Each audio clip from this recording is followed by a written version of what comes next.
Very warm welcome to the first workshop of the European Dialogues in honour of Sir David Williams, who great scholar, tower of public law, great administrator, and of course great Welshman. And it's a great pleasure to see Sally, his wife, here this afternoon. I only knew David in the last few years of his life, but he lightened up everything that he went into. Just a few more words from me before I ask David Feldman to welcome you on behalf of Cambridge. These dialogues have really been begotten, if that's the right word, by Professor Spyridon Flogaitis of the European Public Law Organization, and so we should be very grateful to him for setting it up. I know from many conversations with him and David Feldman how much work has gone into this. Quite a lot of it done by Georgios Gerapetritis here, also from Athens University, like Spyros, whose 50th birthday it is today.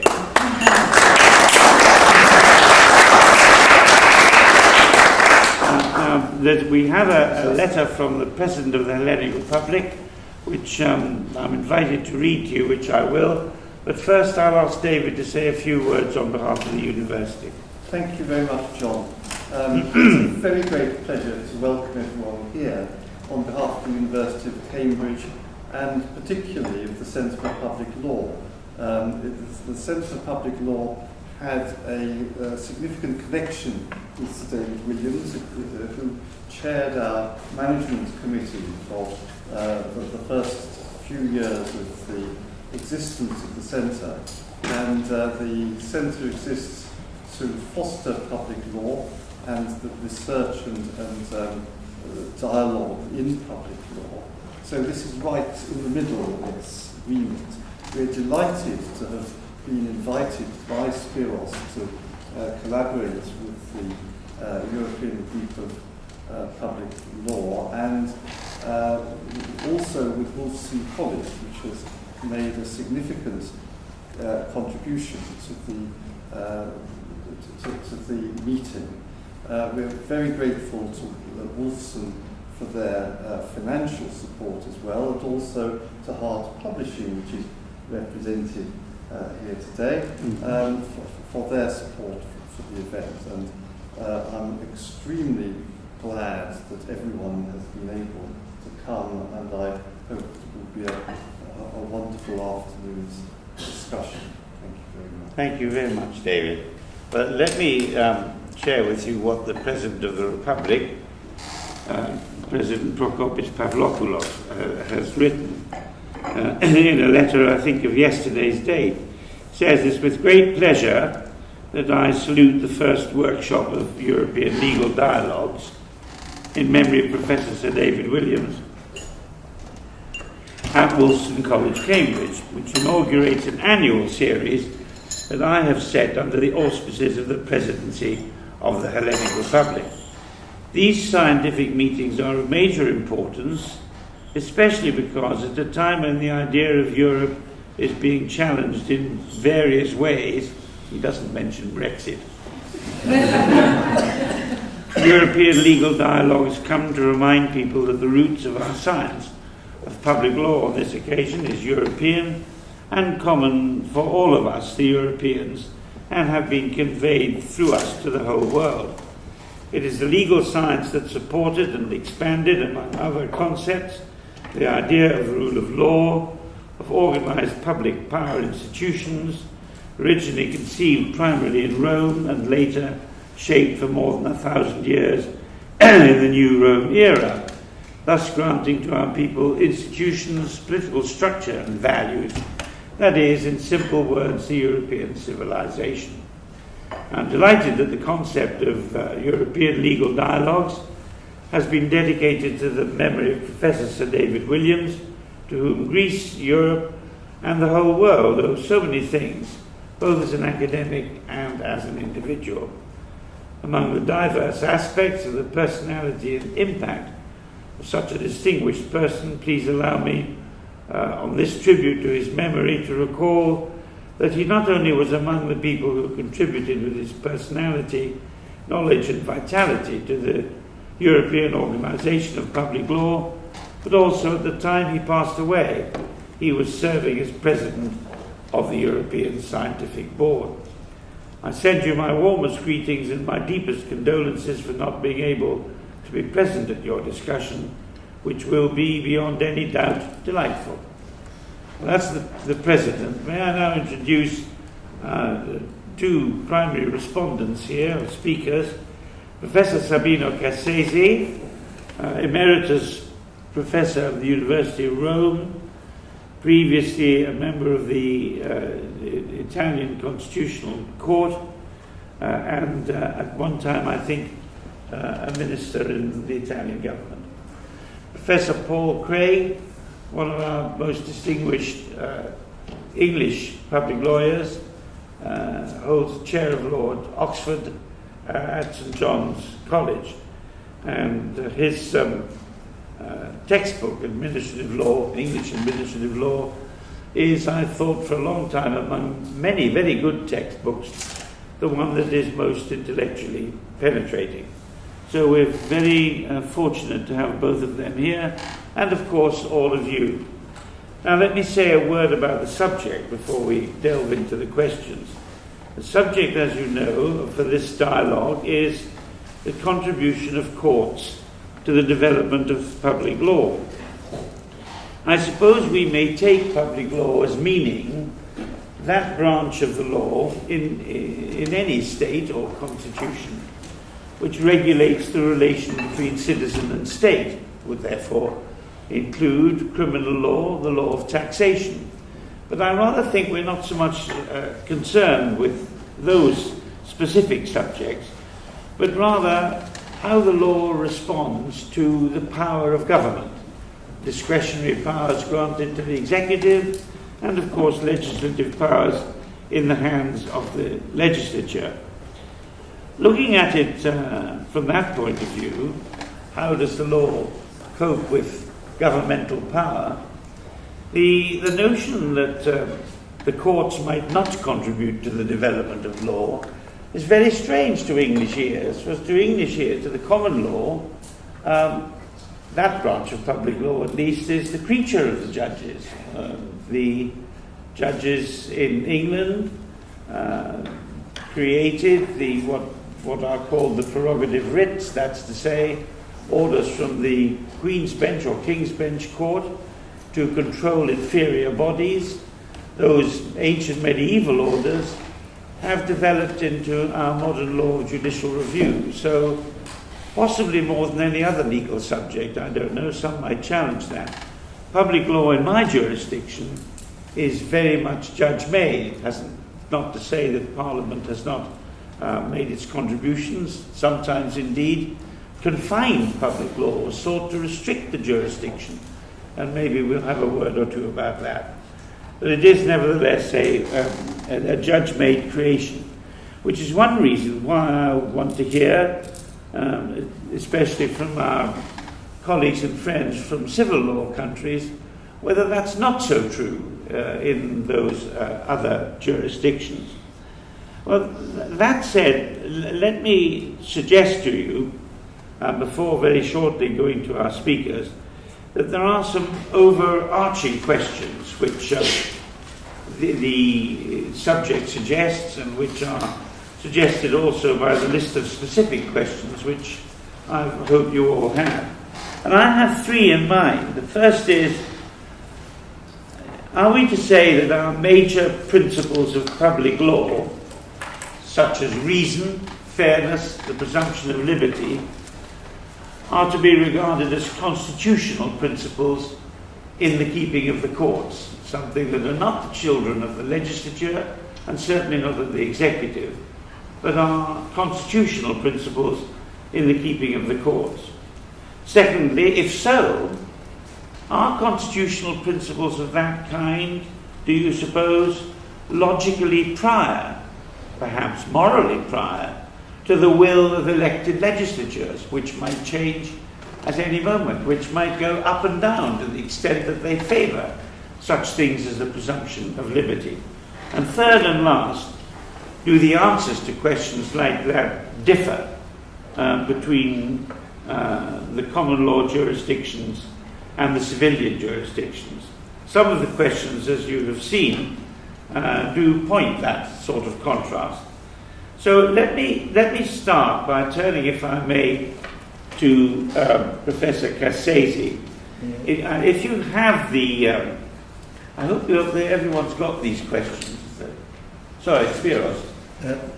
Sir John, I'm sorry to your wish not to be seen as a Greek led you to start 1 minute earlier than it was programmed. And we have among us the president of Wolfson College, who came in time, but not in your time. And I'm very sorry. To welcome us, if we can give him the Please, floor of course, for a moment to... Forgive me, one would not wish to preempt the president of Wolfson College in any way. I'm so sorry, how nice to see you. I am Please. the president of Wolfson College. Yes, please. Thank you, Spiros. Where do you want me to stand? This is just... I apologise for being late. No, you weren't. I was early. But as soon as I stepped out of my door, the heavens opened, and so I thought I'd better wait for a few minutes until it dried off a little bit. But at least we've been able to provide you with some proper, real English weather, because the last few weeks have been very unseasonable, very warm and sunny, and we all knew it couldn't last. My name is Richard Evans. I'm a historian. I have written about aspects of German legal history in a book on German capital punishment since the 17th century. And I've also appeared in court. Some of you have seen the film Denial, starring Rachel Weisz. I missed that. I want to see that. And Timothy Spall. I appear in that in my role as a witness box, as an expert witness in the witness box. Every courtroom scene is exactly from the transcript, so it's unaltered. So when I speak, it's my words, and it's very strange to see them given by an actor, George Sessions, who plays me, and who should, I'm sorry to say, have lost a good deal of weight before he appeared as me. A bit more rotund than I am. But anyway, so we have a long-standing association between this college and legal scholarship. We have a close relationship with the Lauterbach Centre, for example, and a particularly close relationship with the European Public Law organisations. So I'm very grateful to Spyridon Flogaitis, who's an honorary fellow at the college, for organising this and placing this here. He's been very kind to me when I've been to Greece to give lectures and to launch Greek editions of my history of the Third Reich. It's a slightly alarming experience, because if you visit Spyros, he's liable to say, I've arranged for us to have tea with the President of the Republic, and whisks you off. Who, of course, is also a lawyer. Countries with written constitutions, constitutional and public lawyers tend to play a very prominent role, because they know their way around the fine print. So I'd just like to welcome you all here, very warmly on behalf of the college. This is an event, of course, named after Sir David Williams, who was the second president of the college, a very distinguished international lawyer. It's great to see Sally Williams here, sitting there. And there are a number of different commemorations of David Williams, who really put this college on the map and then became Vice-Chancellor of Cambridge University. So I'm sure this will continue. I don't quite know what the relationship between the EPLO and the EU is, but I'm sure whatever that is in the future, and whether Brexit happens or not, which seems now a distinct possibility, this association will continue for the foreseeable future. So welcome to you all, and thank you very much indeed, Spyros, for organising it and placing it here. Thank you. Thank you very much.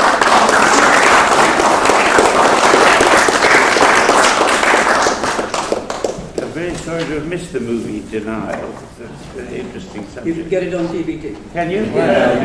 Thank you very much.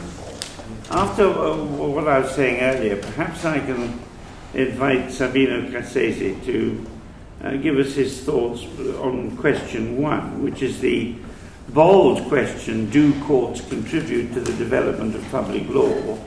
And as you see from the note, there are some suggestions and a further question about that issue in questions 1A and B. I don't need to read them out.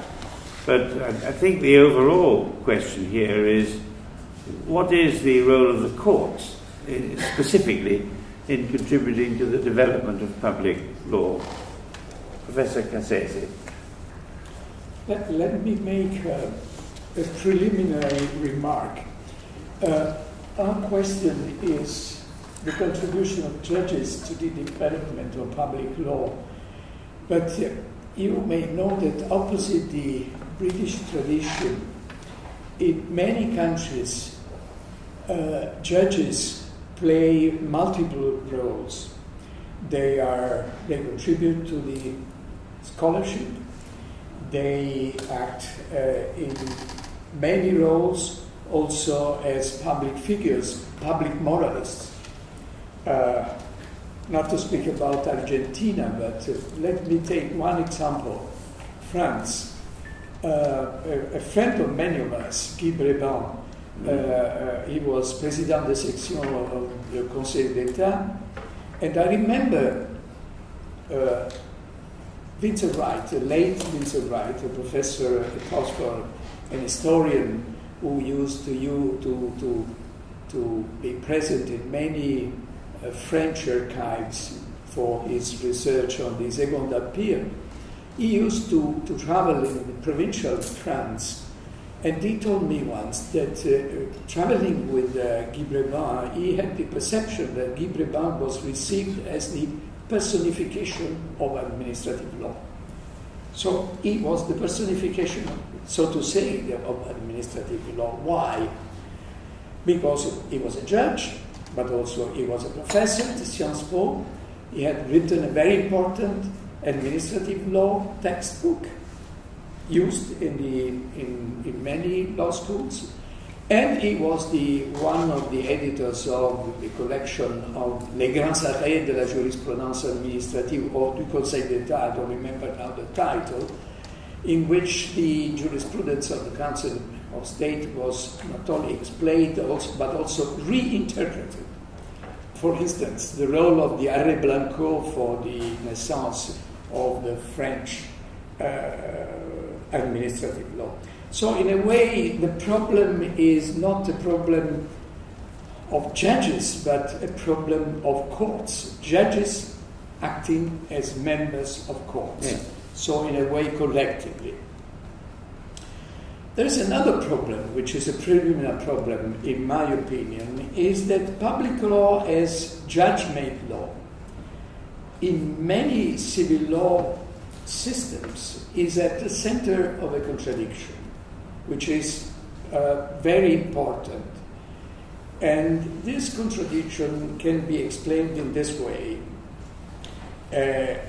Public law is mainly judge-made law, but the prevailing legal culture is a kind of positivistic legal culture, and according to the positivistic paradigm, only representative bodies can establish rules. So in a way, according to what we call the doctrine, the received doctrine, law is only statutory law. Therefore, judge-made law is not recognized. And this is very important. And it is for this reason that a famous comparative law expert in the US, John Merriman, who was an expert in French American and Italian American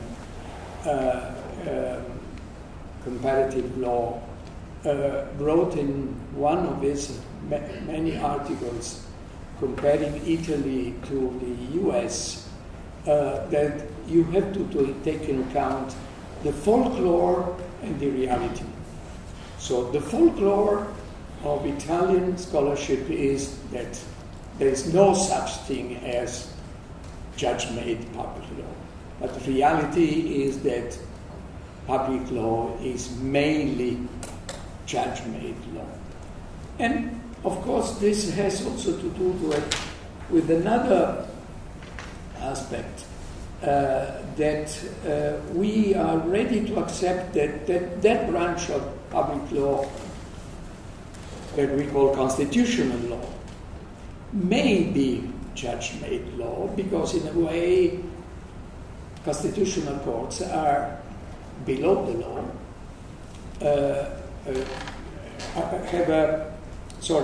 are above the law, while administrative law is below the law, because the constitutional judges, they have to review statutory law, while the administrative courts, they have to review the consistency of administrative law with the Constitution and with the statutory law.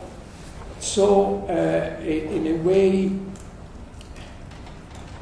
we are on one side, we accept the idea that administrative law is judge-made law, but on the other side, this is in contradiction with the idea that law is basically the law produced by the parliament, and the parliament produces law through statutes.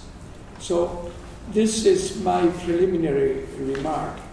As to going now to your question, I would say that it's clear that French and Italian public law are in large part judge-made law.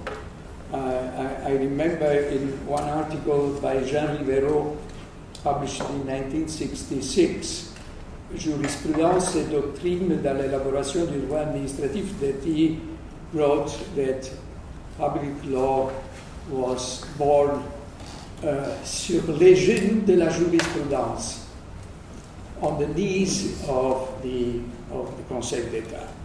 This means that the Conseil d'État was the mother and administrative law was the son. This is very clear. And I want to quote also another authority, François Burdeau, who was an historian, the son of Georges Burdeau. He wrote once that more than half of the history of administrative law has been written by the Council of State. So two authorities declare that the Council of State is the mother.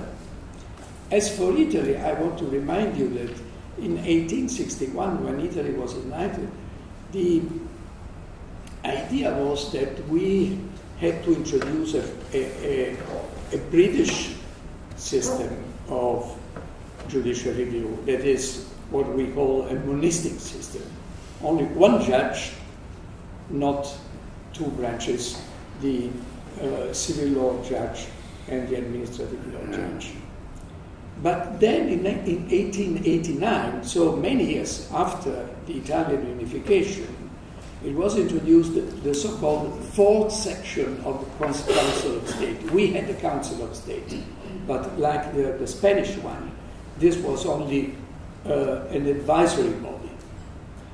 This fourth section had to revise and review the complaints. And I want to remember that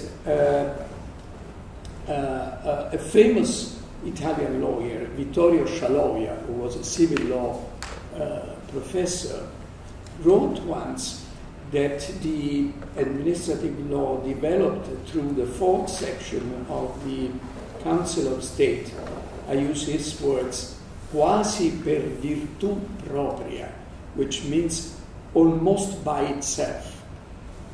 This was a recognition that the administrative law was developed by the so-called fourth section. And now, if you take into account that according to my data, now the Council of State decisions in proportion of the inhabitants of Italy are now per year more than 10 times the decisions taken after the Second World War. 10 times, I mean, in relation with the population, not in absolute terms. And that in 1971, 20 more regional tribunals were established in the field of administrative law. You can imagine the amount of, so to say, judicial legislation which was introduced in recent times. And therefore, that's a reason why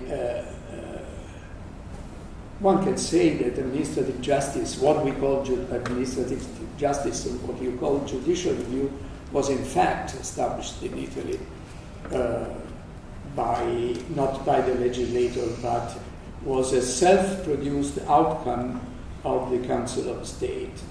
And that's the reason why the Council of State has established, has developed the major principles of concept of public law, the concept of public interest, a state body, what we call organo in Italian, what is a public corporation, what is illegality. The Council of State has developed a so-called figure symptomatica, which is a special theory of symptoms, signals of illegality. There are some 30 of them to check the consistency of administrative decisions with the law enacted with the acts of Parliament, and also the developments in Italy and France of the means to impose compliance on administration. The astreinte in France, which was introduced by the law, but then was developed by the Conseil d'État, and the same for the what we call in Italian giudizio di ottemperanza, which is the way by which the judge can impose an obligation on the administration to comply with the decision taken by the judge by appointing a commissaire, a commissioner, to execute the decision taken by the judge, so that in fact the judge is replacing the administration. And this is again was provided by the law, but in fact was developed by the court. So my conclusion on this point, I would say as a conclusion of this point, John, I would say that we have so many prejudices on this topic, because we usually say, well, the British public law is judge-made law, the continental public law is not a judicial-made public law, and that's not true for the second part, because our law, our administrative law, is also a judge-made law, and it is not only because we have an intellectual prejudice, it's a cultural prejudice. It's a problem which comes not from reality, but from our mind. Well, that's very interesting. I'm particularly interested in what you said about this contradiction between the fact that public law is, in truth, judge-made, but the belief that it's not, because of what you call a positivistic legal culture by which only representative bodies, presumably elected bodies, can make law. I don't myself understand how you can both believe and disbelieve at the same time the proposition that the judges make law. But let me ask Paul Craig what he makes of that contradiction, whether he's come across it with European colleagues, and how you would confront it. Okay, thank you very much indeed. It's a great pleasure to be here. It's a great pleasure to be sharing this platform with such august colleagues. Could I just say, I can't resist saying that given the august role played by the president of Wolfson in the excellent film Denial, I just ought to tell you that I played a less august role. In fact, I played no role at all. But my book, the book I co-write with Gronja de Burke on EU law, played a prominent role That is, there's a shot of a lawyer's office with the book in the background. And it's the only book which is actually identifiable. And they got the correct edition for the time at which the film was set, which was amazing. At which point one colleague who had a very dry sense of humour said to me, so Paul, so how much did OUP pay for that product placement? To which I responded, I don't think they paid anything at all. This is, OUP does not operate like Coca-Cola. In any event, it is a great pleasure to be here. Let me just say a couple of preliminary points about how I understand the answer to question 1 from a common law perspective. Yeah. I mean, John's already, in effect, given an answer with which I agree.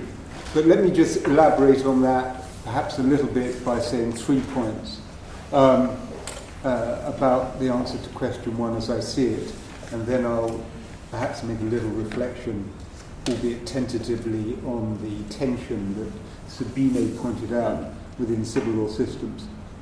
So point 1 is that, of course, as you would all know, within English law and UK law, we've never had the kind of public-private divide amongst courts. And what that has meant is that individual judges in the UK from time immemorial would sit one day in a contract case, one day in a property case, one day in what we would now call a public law case and administrative law case. And what I think is also then very important to understand in answering the question 1 is that they created all these bodies of law. They created contract, they created tort, they created the basic principles of property, and they saw their role in a creative sense no differently when they were doing what we would now call public law than private law. Just to make that point absolutely clear, to avoid any risk of error, I am not saying that they did not discern any substantive difference by reason of the fact that one case was a contract case between private parties and another one was a public law case. I'm not saying that at all. They did perceive differences, very real differences. What I'm saying is there is absolutely no evidence that they perceived their creative role differently when they were adjudicating on contract and tort as when they were adjudicating on what we would now call public law, basic precepts of constitutional and administrative law. They created all of that jurisprudence subject to contributions which might or might not come from the legislature. So that's the first point to make. The second point I want to make is that this case law goes back a very long way, and it goes back considerably further than most people, even in the UK, commonly imagine, and it goes back considerably further than most people in the civil law countries imagine. So the essence, or in terms of longevity, we had, by any definitional criteria that you want to put on the table, we had a pretty developed system of administrative adjudication from the 17th century onwards. And actually, the jurisprudence goes back earlier than that. Now, I'll come back to what I mean by a developed system of administrative adjudication in a moment. But let me just say within point 2, the reason that administrative law develops at its most fundamental is that government, howsoever conceived, regulates things, and then when it regulates things, people dispute the regulation. They dispute the decisions made by the administration. Now, the reason why we had a lot of administrative law at this time is we had a great deal of regulation. Again, there is a historical lack of understanding about about regulation in the UK. It is still commonly perceived to be the case that regulatory activity in the UK only started for real at the beginning of the 20th century. With great respect, that is complete nonsense historically. The Tudors and the Stuarts regulated everything. If it moved, they regulated it, and if it didn't move, they regulated it. So they regulated land use, they regulated tax, they regulated goods, they regulated police powers, they regulated the environment, they regulated roads and what we would now call utilities, they regulated everything. If you want one figure, just to put it in perspective, one figure between 1690 and 1780, there were 18,000 bills put before Parliament, of which 80% became law, and about 80% of that 80% was regulatory legislation. Regulatory legislation. Many of these statutes were private acts of Parliament. So if you were a turnpike trustee, if you were running a road system, you would get a private act of Parliament in order to give you the relevant statutory powers to run the road. And there were many, if you were doing the land enclosure, then you would do the land enclosure for the area of Bedford and Cambridge or something of that kind. Nonetheless, a very, very great deal of regulatory activity, and that regulatory activity was the foundation for the generation and evolution of the case law. Now leads on to my third point about the case law. The courts created this case law, as it were, from first principles. You trace any body of doctrine in UK administrative law to its foundational starting point. And I say any body of doctrine, that could be the law of due process, the law of rationality review, the law of review of law, the law of review of fact. You can trace it back, and this is a wonderful thing about the UK resources. We have digitalized cases which are now digitalized, which enable us to do searches and trace back literally to the beginning of the doctrine in that area.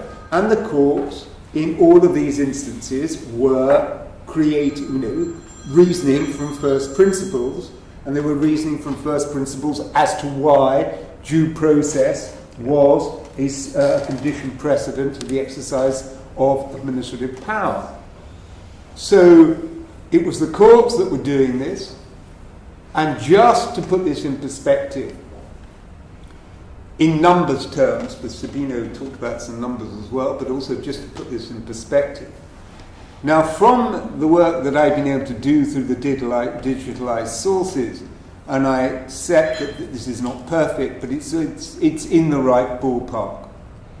If you adjust the number of cases for population size, of course, then the case law, the number of cases concerned with what we would now call administrative law, that is direct attack for judicial review, and also damages actions, seeking to hold public bodies to account through damages actions, then in the beginning of the 17th century, there were as many cases as there were in 1980.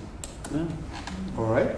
Except you need to add in one qualification, which makes it actually that there are more.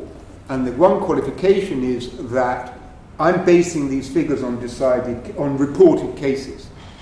Okay? Law reporting in the UK until the mid-19th century was private.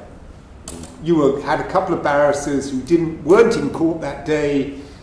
They thought, okay, well, let's make some money. So they'd go to a case which was on, and they would write up the report, and that would become a commercial activity. Now, so I'm basing these figures on the number of reported cases. Now, when I was doing this research, it was very interesting. I went to serious legal historians, professional legal historians, and I said to them, okay, look, can you give me a kind of rough ballpark figure about the ratio between reported and unreported cases? And I expected that what they were going to do is to say, well, Paul, there are 5 DPhils on this and 3 monographs, and they show that between this period and this period the ratio was this, and between this period and this period it was 40%. They have no idea. Really good legal historians have no systematic idea. The rough ballpark, when I really pushed them and said, okay, look, you're standing there and you're being told that, your pension depends on giving Craig an answer. So give Craig an answer. And the sort of estimate, the best estimate that they were giving was that the ratio of reported to unreported cases was about 40%, no higher. So I was basing my figures on reported cases, and out of the reported cases, when you calibrate for population size, they were as big, they were as large a number as 1980. When you factor in that that was only 40%, then actually you get it's bigger. And the final point I would like to make here is, of course, bear in mind, these cases were heard from beginning to end. There was no requirement of leave, so cases could not be knocked out at what we now call the leave stage in judicial review. So these were cases argued from beginning to end. And so this is where I'll stop, because we've got so many wonderful people in our panel, and very clever people. So all I'd say in answer to the first question is, they have done the judge. This is just really all expanding on the basic precept that John put on the table at the beginning, that the UK judges have done this from the beginning. They've done it in the same way in public law as in private law, in terms of they regarded their creativity in the same way.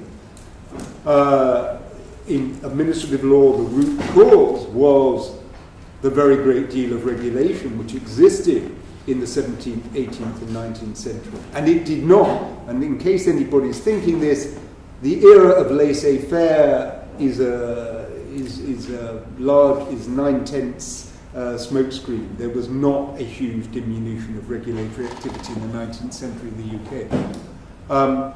With the consequence that basically pretty much all, not all, but many of the core precepts that we work with nowadays as part of administrative law. You open an administrative law text, you look down the chapter headings, Chief Justice Kirk, Holt, the great judges, Blackstone, people of this kind would look at this, and Mansfield would look at this and say, well, good. Now, nice to see that you're continuing a tradition that we began, 300 years ago. Thank you. Well, thank you very much.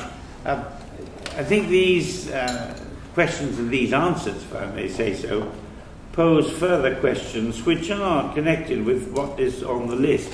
And 2 strike me. One is, it's question 5A as it happens, whether common law and civilian systems approach the problems of developing administrative law differently. The question is asked in terms of global administrative law, but let's just stick to national laws for the moment. And connected with the possible differences between 2 brother-sister systems, there's another, perhaps rather more general question, which is, if the judges, the courts, the judges do make public law, what are the constraints, and what should be the constraints on their doing so? Is it notions like the sovereignty of Parliament, which we have, of course, in the UK, or other legitimate claims to power by elected governments? It calls back to what Sabino was saying at the beginning, that the positivistic culture says only representative bodies can make the rules. It strikes me that a great danger with that view is that it subjects constitutional principles to the strong and varying winds of democratic whim. I think it's very important to recognize, and this may be very contentious, and if it is, I hope that you will say so, very important to recognize that democracy has no claim whatever to wisdom in lawmaking. The virtue of democracy, David Feldman's heard me say this before, because I was saying it to third-year students the other term. The virtue of democracy is that it's something of an antidote to tyranny, but it doesn't guarantee good laws or sensible laws. And so, to the extent that you say democracy is the first power, and the judges are a secondary power, you risk the undermining of constitutional principles.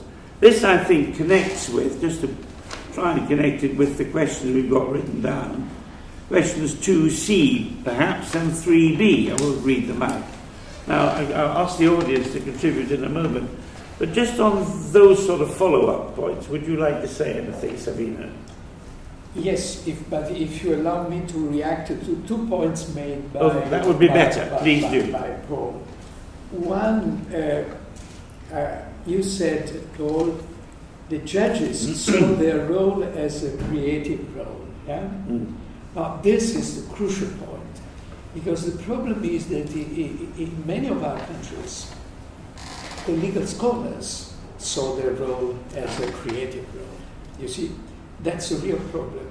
We used to mean the scholarship, legal scholarship, we call doctrine.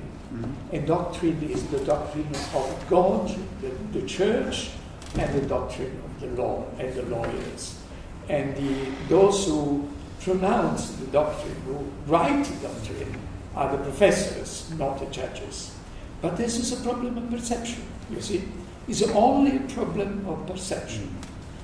Another point that you made, which is very important in my opinion, is the point that you made about the regulatory activity as a foundation of judicial review. You said many regulations enacted by the government, and of course the need of solving disputes in the interpretation of those and implementation.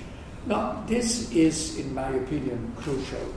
And I want to remind 2 things. One has to do with Britain, and another one with the UK, and the other one with the America.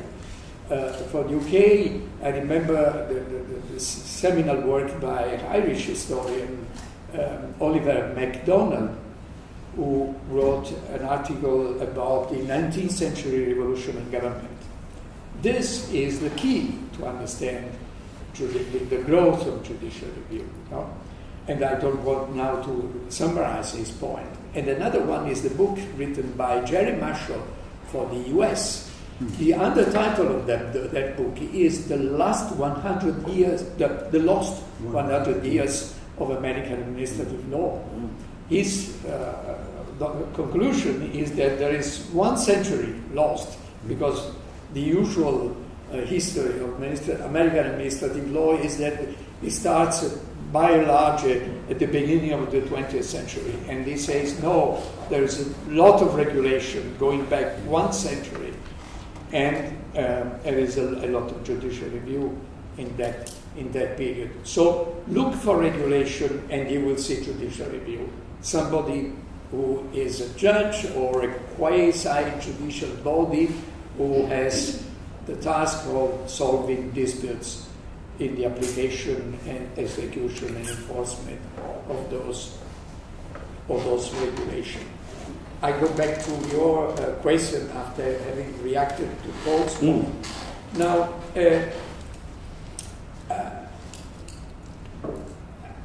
I think that there is a peculiarity in the way in which the judges contribute to the development of administrative law. And I will see now how they differ in different countries. One is that they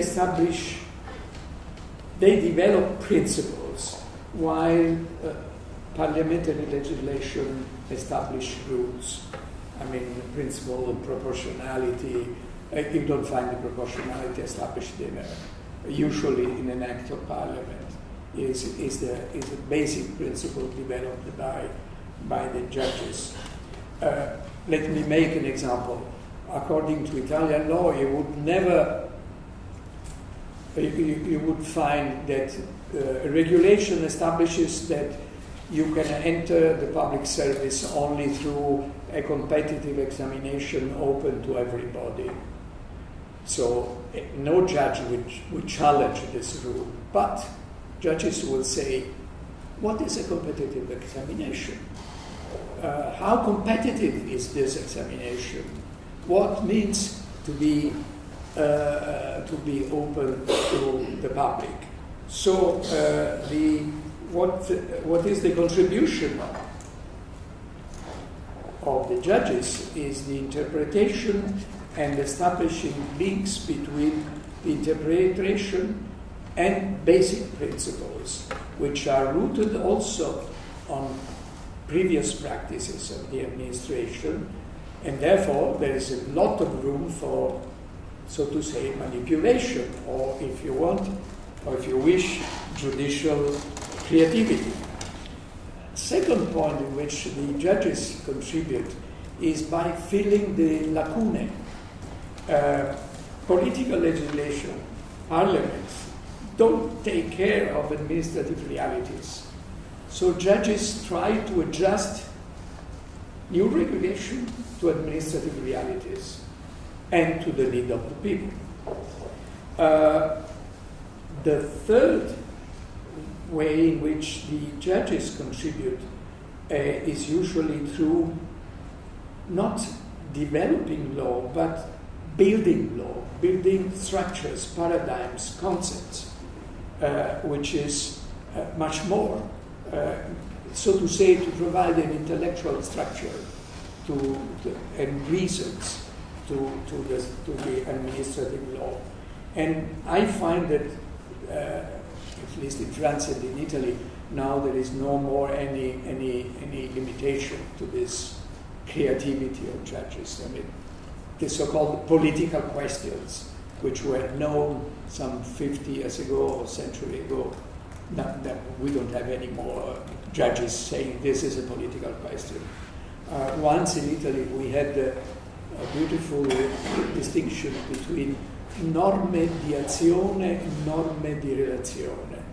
That is, regulations related to the internal working of the machinery of government and regulations related to the relations between the public power and the private citizens. The second subject to judicial review, the first exempt from judicial review. Not anymore this, not anymore. Why? Because the concept of procedure. I mean, when was introduced the concept of you have an administrative procedure which goes from the inside of the administration to the outside, and that the judge is entitled to review the entire procedure. There is no more any difference between the inside and the outside of the administration, and therefore there is no room which is immune from judicial review. And from this point of view, I think is also important to understand the role of those special figures that you find in France, rapporteur public, because they play a role in explaining. If you combine the decisions of the Conseil d'État, which are very concise, sometimes you don't understand the decision, and the need to provide reasons. You find the reasons in the rapport of the rapporteur public, which was once the commissaire du gouvernement. I want to stress another point, which is a peculiarity of the Italian legal system, that we have a great amount of parliamentary legislation. And the impression of the observer is that this, so to say, is a limitation for judicial creativity, but this is not true, because a great amount of parliamentary legislation means that the judges are more free to decide which statute to apply to each case. So gives more room to judicial creativity instead of leaving less room to judicial creativity. And of course, there is always the problem in our countries. The first problem that I raised in the previous intervention, that is, how can be that in a place where the parliament, the people is sovereign, and the parliament reflects the sovereignty of the people, and the parliament is the only body entitled to establish rules, how is it possible that public law, which is related to the state, is not produced by the parliament? And I find that this is a false problem. It is entirely false, because the kind of legislation, judicial legislation, is so different from parliamentary legislation.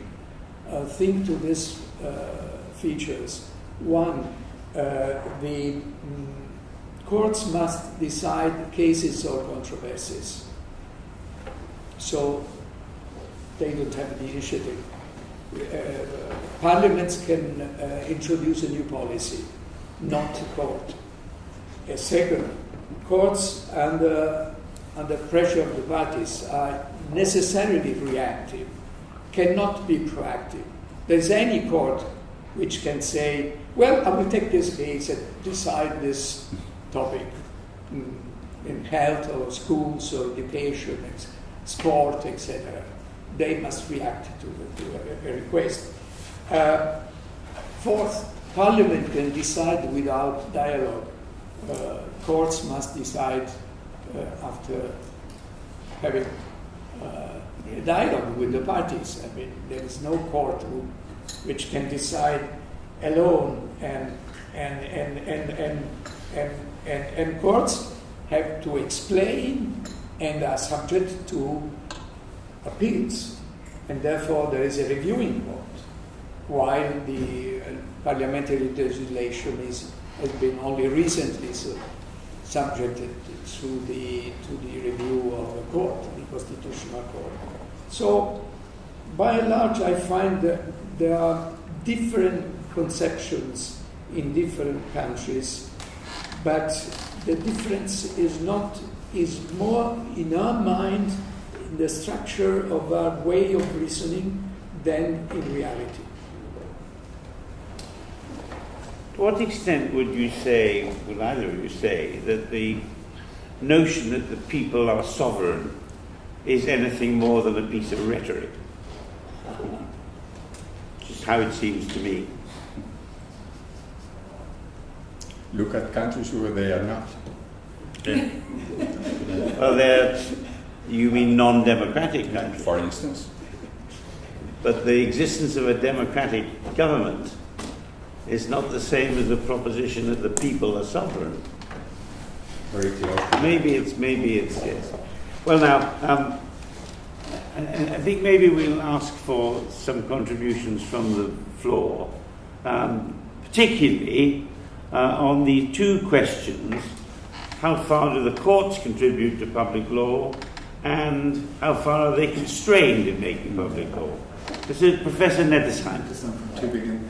From Tübingen, I would also yes. like to extend my thanks first for the opportunity to be here today. Thank you, Spurs. Thanks. I think I might, speaking or looking at the situation in Germany, I might contrast things a little bit differently than Sabino and Cassese just said. Obviously, we are living in Germany in a legal world in which judges also claim to interpret the law, to find what the law is, and to express what is already given there. It's somehow ironic that, just to quote an example, the president of our constitutional court while commenting on the jurisprudence of the court on the bureau rescue mechanisms and all that, that's actually freely invented law, was saying that they're just interpreting the law and they can't sort of do anything but go along the lines they were going.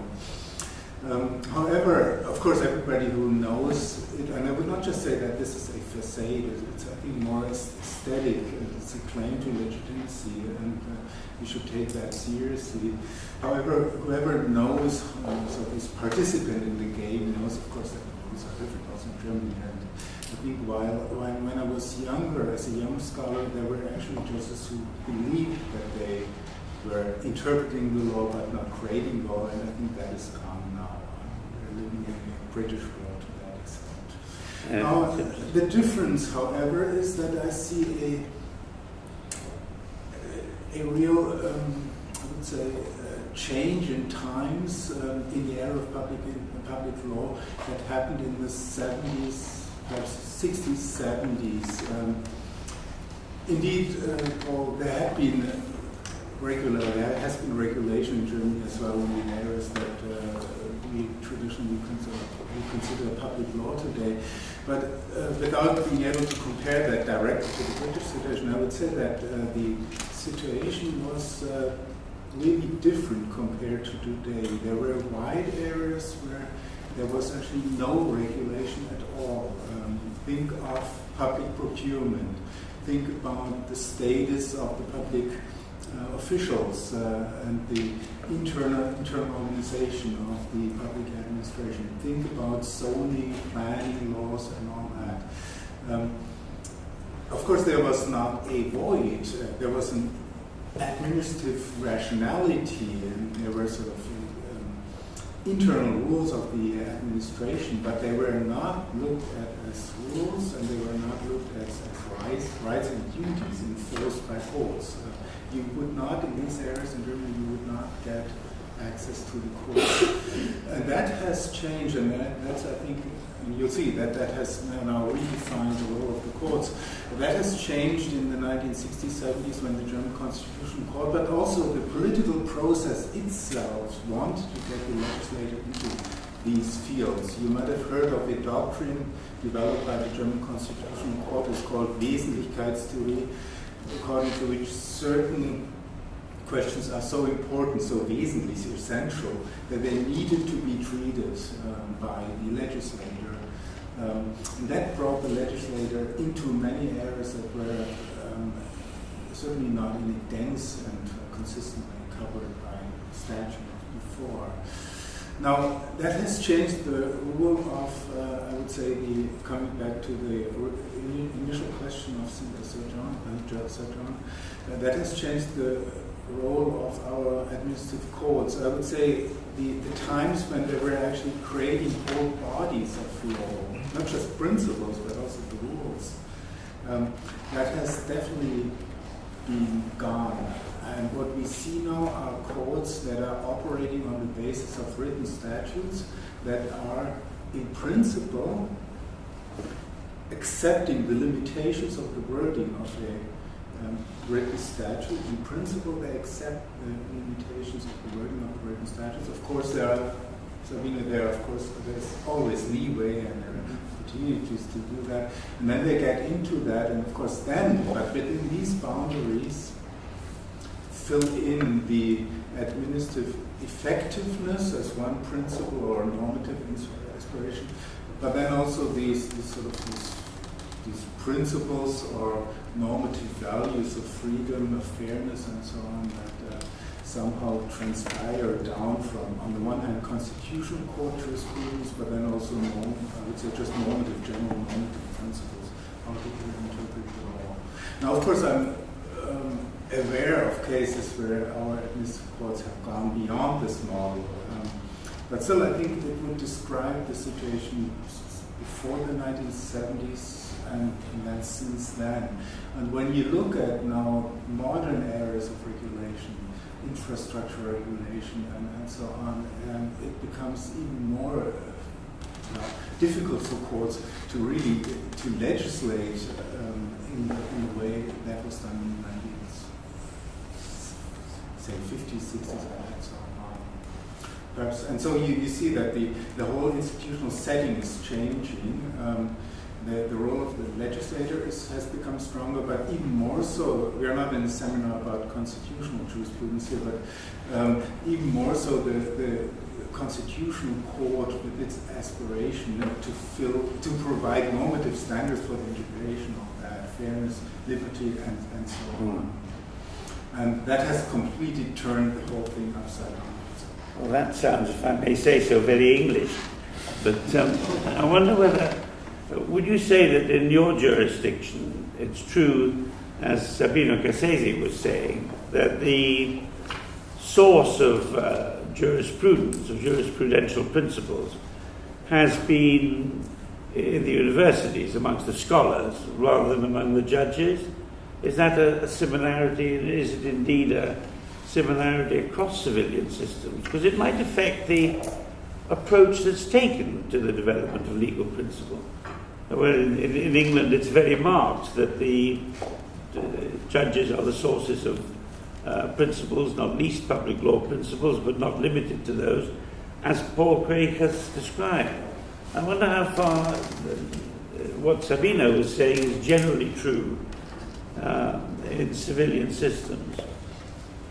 I would see, if I may respond. Yes, please. I would see a loss of importance of public law academia in the sense that the role of that people, certainly in the 19th century, with their big treaties and their groundbreaking, that was accepted by both the legislator where it came into play, but also the courts.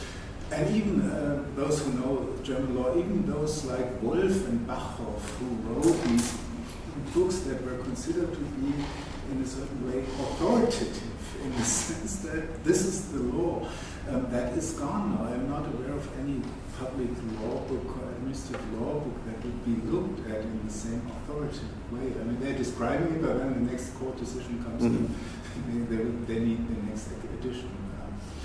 I'm not saying that this is a loss, I'm just describing how the whole situation has changed. And so the role of our administrative law academics has become more descriptive, or if they want to influence things, they have to bring in either administrative expertise, technical expertise, or some kind of deeper understanding of fairness or whatever. Yeah. Can I ask, is there anyone from another civilian jurisdiction? Yes. Sorry.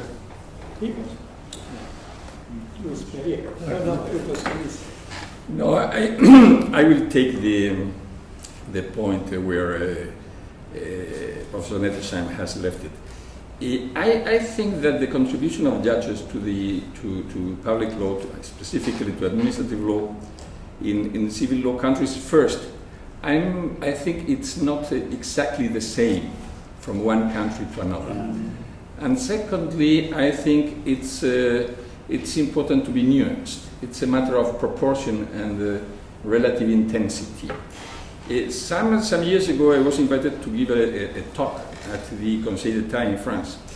And I started by quoting a very distinguished legal historian, Van Kyneghem, a beautiful book, by the way, published by Cambridge University Press, called Judges, Legislators and Professors, Chapters in European Legal History. And he explained, and I think his idea would be applicable to the evolution of administrative law, that those three forces, judges, legislators, and professors, are historically the main forces behind the evolution of law in Europe, but that their respective weight has not been the same in every jurisdiction and in each historical period, and I think that is still true in our countries. Needless to say, even today I think that the weight of academic lawyers is much more important, heavier, in most continental countries than in Britain. Sure. I think that the weight of statutory legislation is still particularly important in some countries, no doubt in Spain. So I can hardly imagine the really great reforms, the really important changes in administrative law, probably they have been inspired by some academics, by a state of opinion, perhaps by some judgments, but it is at the end the legislature that gives some sort of, I don't know how to put it, sanctification, if I can speak so, to big changes.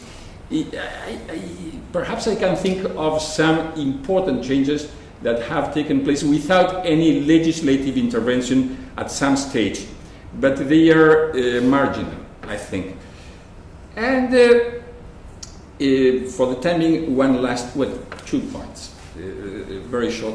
In my experience as a judge, as a public law judge, I've discovered that, at least in Spain, but I suspect that that can be not very different in some other continental jurisdictions, the self-perception of judges vis-à-vis the law. The law, either judge-made law or statutory law, is not the same depending on the field.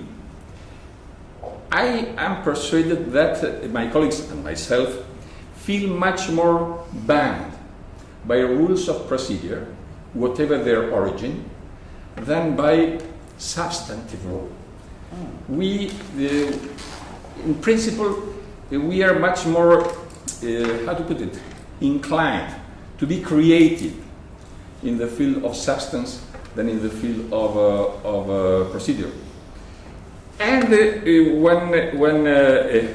one point concerning language, but I think the nuance could be important. Sabino Cassese has said, and he is, in my view, absolutely right, that on the continent there used to be tradition until at least the 50s or the 60s, a prevailing positivistic legal culture. True. But I would say legalistic rather than positivistic. Because English legal culture is extremely positivistic. So I would stress that our positivism is a positivism, or used to be, a positivism of written law, not necessarily of other kinds of law. So, because otherwise, if we do not introduce that nuance, we could understand that English law is not positivistic, which, in my view, would not be true. But it is not necessarily, how to put it, a characteristic of common law countries, because on the contrary, the American legal culture is very little positivist.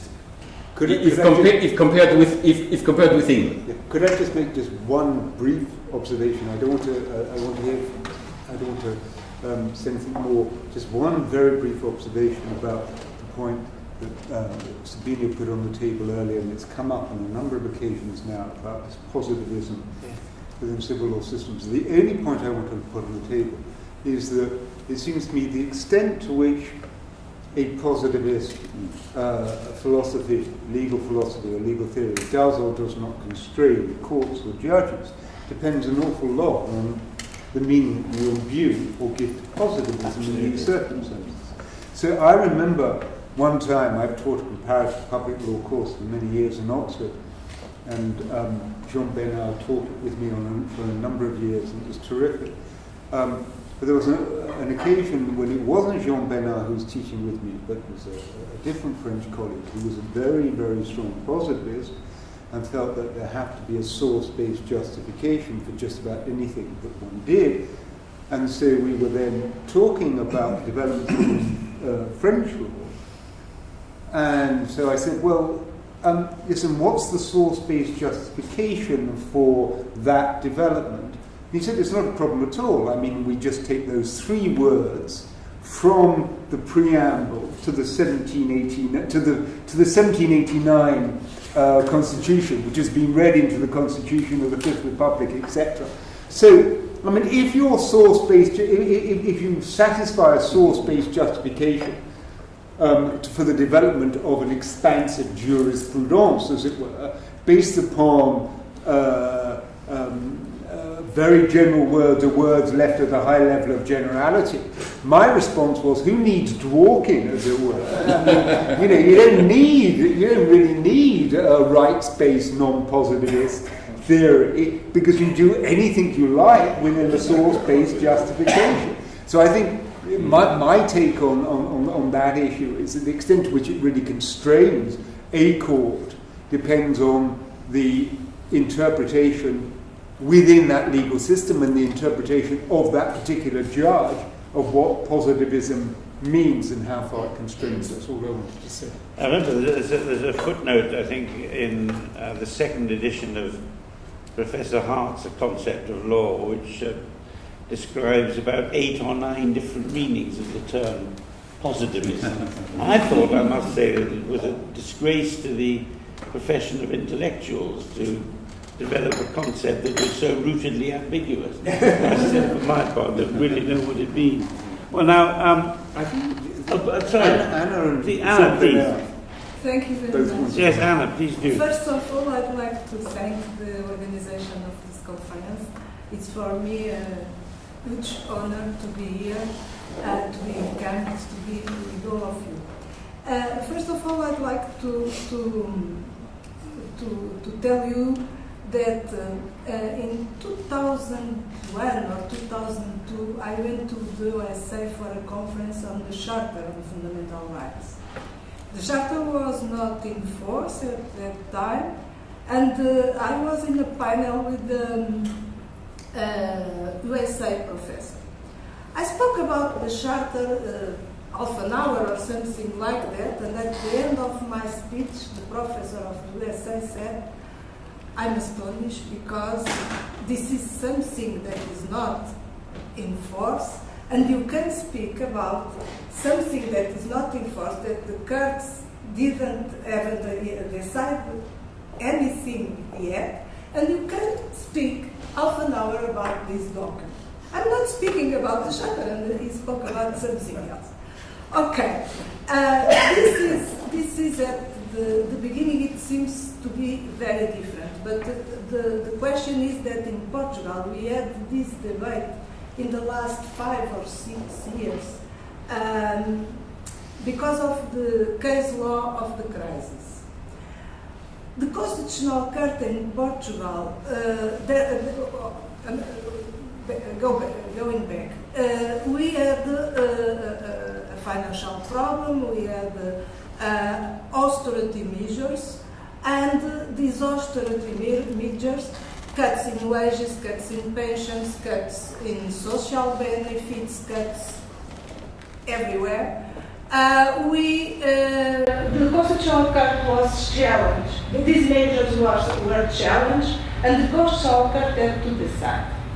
And the big discussion, the discussion was if the Constitutional Court was legitimated to invalidate austerity measures that were into the state's laws, the budget state laws, and that were approved by the Parliament, and that were absolutely necessary to overcome the bankruptcy. So I have to say that I was at the Constitutional Court at that time, and I can assure that it was a big problem for us because there was, we had to apply the Constitution, we had to interpret the Constitution, and our Constitution is very protective concerning social rights. We have the right to a salary, the right to a pension, the right to everything, to social benefits, to national health service, etc., etc., etc. And the problem was that we knew that if you invalidated all these measures, if you declare unconstitutional all these measures, it would be a problem for the state. And I have to say that at that time I didn't sleep very well during this because it was a huge responsibility. I had the impression that it could make a difference if I went in a direction or in another direction.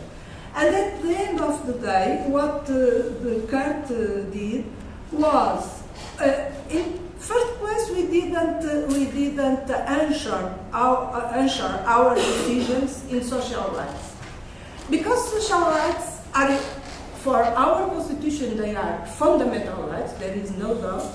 But okay, the implementation of social rights depends on many factors, and we couldn't answer our decisions only in social rights. We assured our decisions in the principles of public law and the principles of constitutional law: equality, proportionality, legitimate confidence, and so on. And what the doctrine said, and this is another point, that we were not legitimate to do that because the principles were too vague, too uncertain, and the constitutional judge in such a situation could only invalidate austerity measure according to a rule, according to a certain provision. And it was, in my opinion, a nonsense debate. Because, of course, the principles are principles of constitutional law, they have to be applied. And it was something very strange because the doctrine, okay, a certain doctrine, wanted that only the rules, and only when there is evidence, or there was evidence, for everybody. And this is even more strange. When there is evidence, there are dissident opinions, so we have dissident opinions. It's not a question to say that all the 13 judges should vote in the same sense. And another interesting thing is that the discussion about legitimacy was also for me nonsense, because if the Constitutional Court, which is the guardian of fundamental rights, doesn't have the power to invalidate or the competence to invalidate a rule when the fundamental rights are in question, what's the role of the Constitutional Court? We don't need any Constitutional Court at all. So it's my testimony as a former judge of the Constitutional Court in Portugal. We were under attack. This is true, but we invalidate almost half of the austerity measures, and according to the economists, the economy of Portugal was not so bad because we didn't accept all the austerity measures. So, at the end of the day, the outcome was not so bad. It's an interesting treatment of constitutional power. Professor Auby, you going to say something? Yes, the French administrative law doctrine is indeed positivist in the sense that it sticks to written law and case law, and considers that, in general, considers that there's nothing to learn from sociology, economics, political science, and so on. So the realist revolution has not been made in the French administrative law doctrine. Second point, I think the French administrative law doctrine nowadays is not very influenced, has not a strong influence on the evolution of administrative law. It was a bit different some decades ago, but I think nowadays what shows this, it's very rare that in a Council of State administrative courts. Academic books would be quoted. It's really very rare. There's only one colleague who was frequently quoted in the past, was René Chaput, because of a splendid book on administrative litigation, about the contentious administrative. This does not prevent the top members of the Council of State to write books, because they do not hesitate to write books, to express their positions. Guy Vraiment did that, and Bernard Auby very much. A third short point, taking up about something Paul said about the origin of administrative law. In the history of French law, you can say that at a similar period than the Tudor one, there was an explosion of regulation. In the 17th century, it's true. Well, what shows it is that there's a famous, big, enormous book by Delalande, a guy who was called, whose name was Delalande, describing all possible regulations on rivers, fishing, cereals, and so on. That's rather funny. But I don't think the administrative law took birth then. Actually, it started when the Council of State was created. And the Council of State was not created in order to review regulations, but more in order to discipline the internal functioning of administration. And if I may take another few minutes, I would like to consider the two questions you laid on the table, Mr. John. Public law courts, because I would consider both the Council of State and the Constitutional Court. They certainly will never acknowledge that they create law, because they will consider that it is something which is prohibited. It's probably something more or less deriving from the Montesquieu thinking. The judges do not create law, they apply it and they interpret it, and that's it. But the problem is the reality is rather different, and it's rather different for one reason, which is also accepted by judges. Even if you keep saying we do not create law, they say, well, there's in our civil code a provision under which judges, even where there's nothing in the existing law, apparent law, even where there's nothing, you must not refuse to adjudicate. Délit de justice, as we say, is something which is a very serious offense. So when there's nothing, you must find something, and that could be the rationale for something which is a real creative power. Because the Constitutional Court, not too much, because they are enclosed in the application of a particular text. So their freedom is really inferior. I could make reservation to this, but the Council of State is, of course, has played and still plays an enormous role in the creation of administrative law and the evolution of administrative law. They will not, once again, they will never accept the idea that they create law. They will accept the idea that they are in charge of keeping administrative law coherent and so on. This they will accept. But in fact, of course, their creative power is enormous. What I would say is, what I would add is that there are ups and downs. Periods in which you are very much creative and others in which they are less. There's one period, I think it can be interesting to say that, there's one period after the Second World War and during 3 or 4 decades where they very much used the techniques and the concept of general principles of law.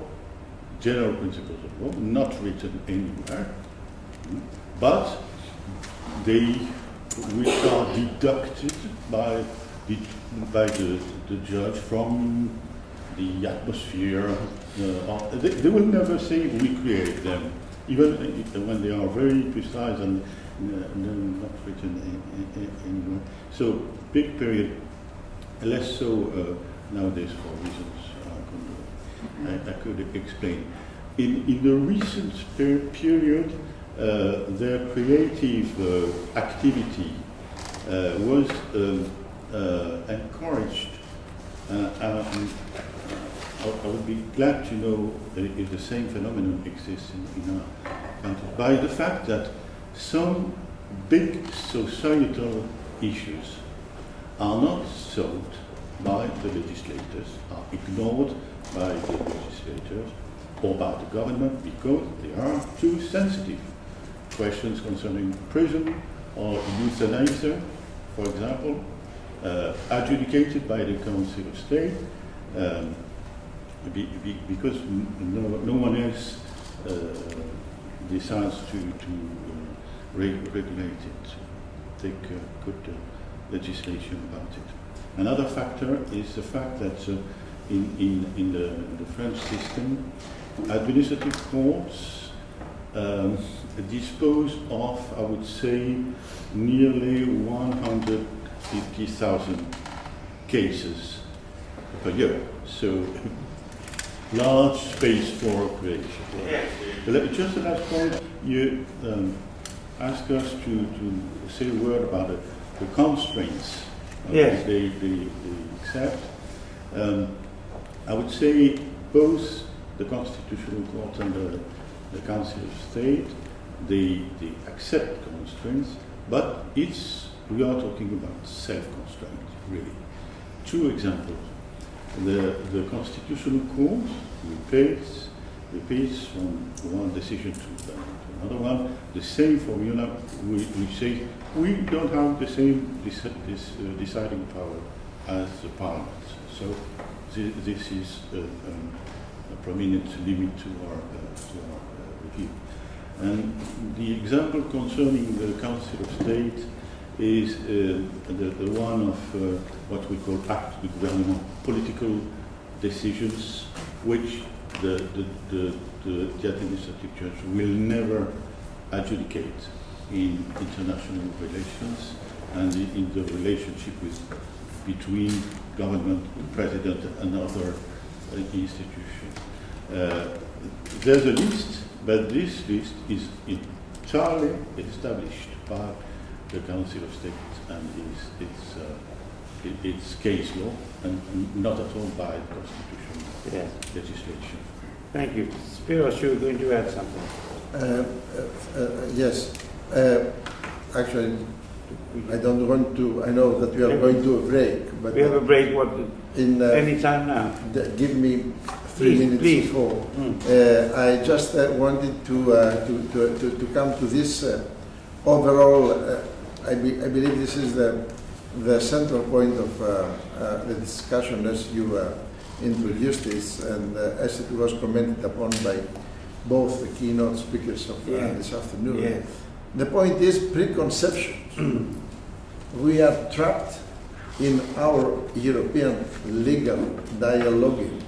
We are trapped by preconceptions. It came up in our discussions. We are trapped by the preconceptions of the philosophy of the lights, and we are trapped by the preconceptions of A.B. Dicey. Let me make it clear. The people of the philosophy of the lights, I very often like to say that they were in love of themselves. They thought that nothing existed before them, and everything starts with them. And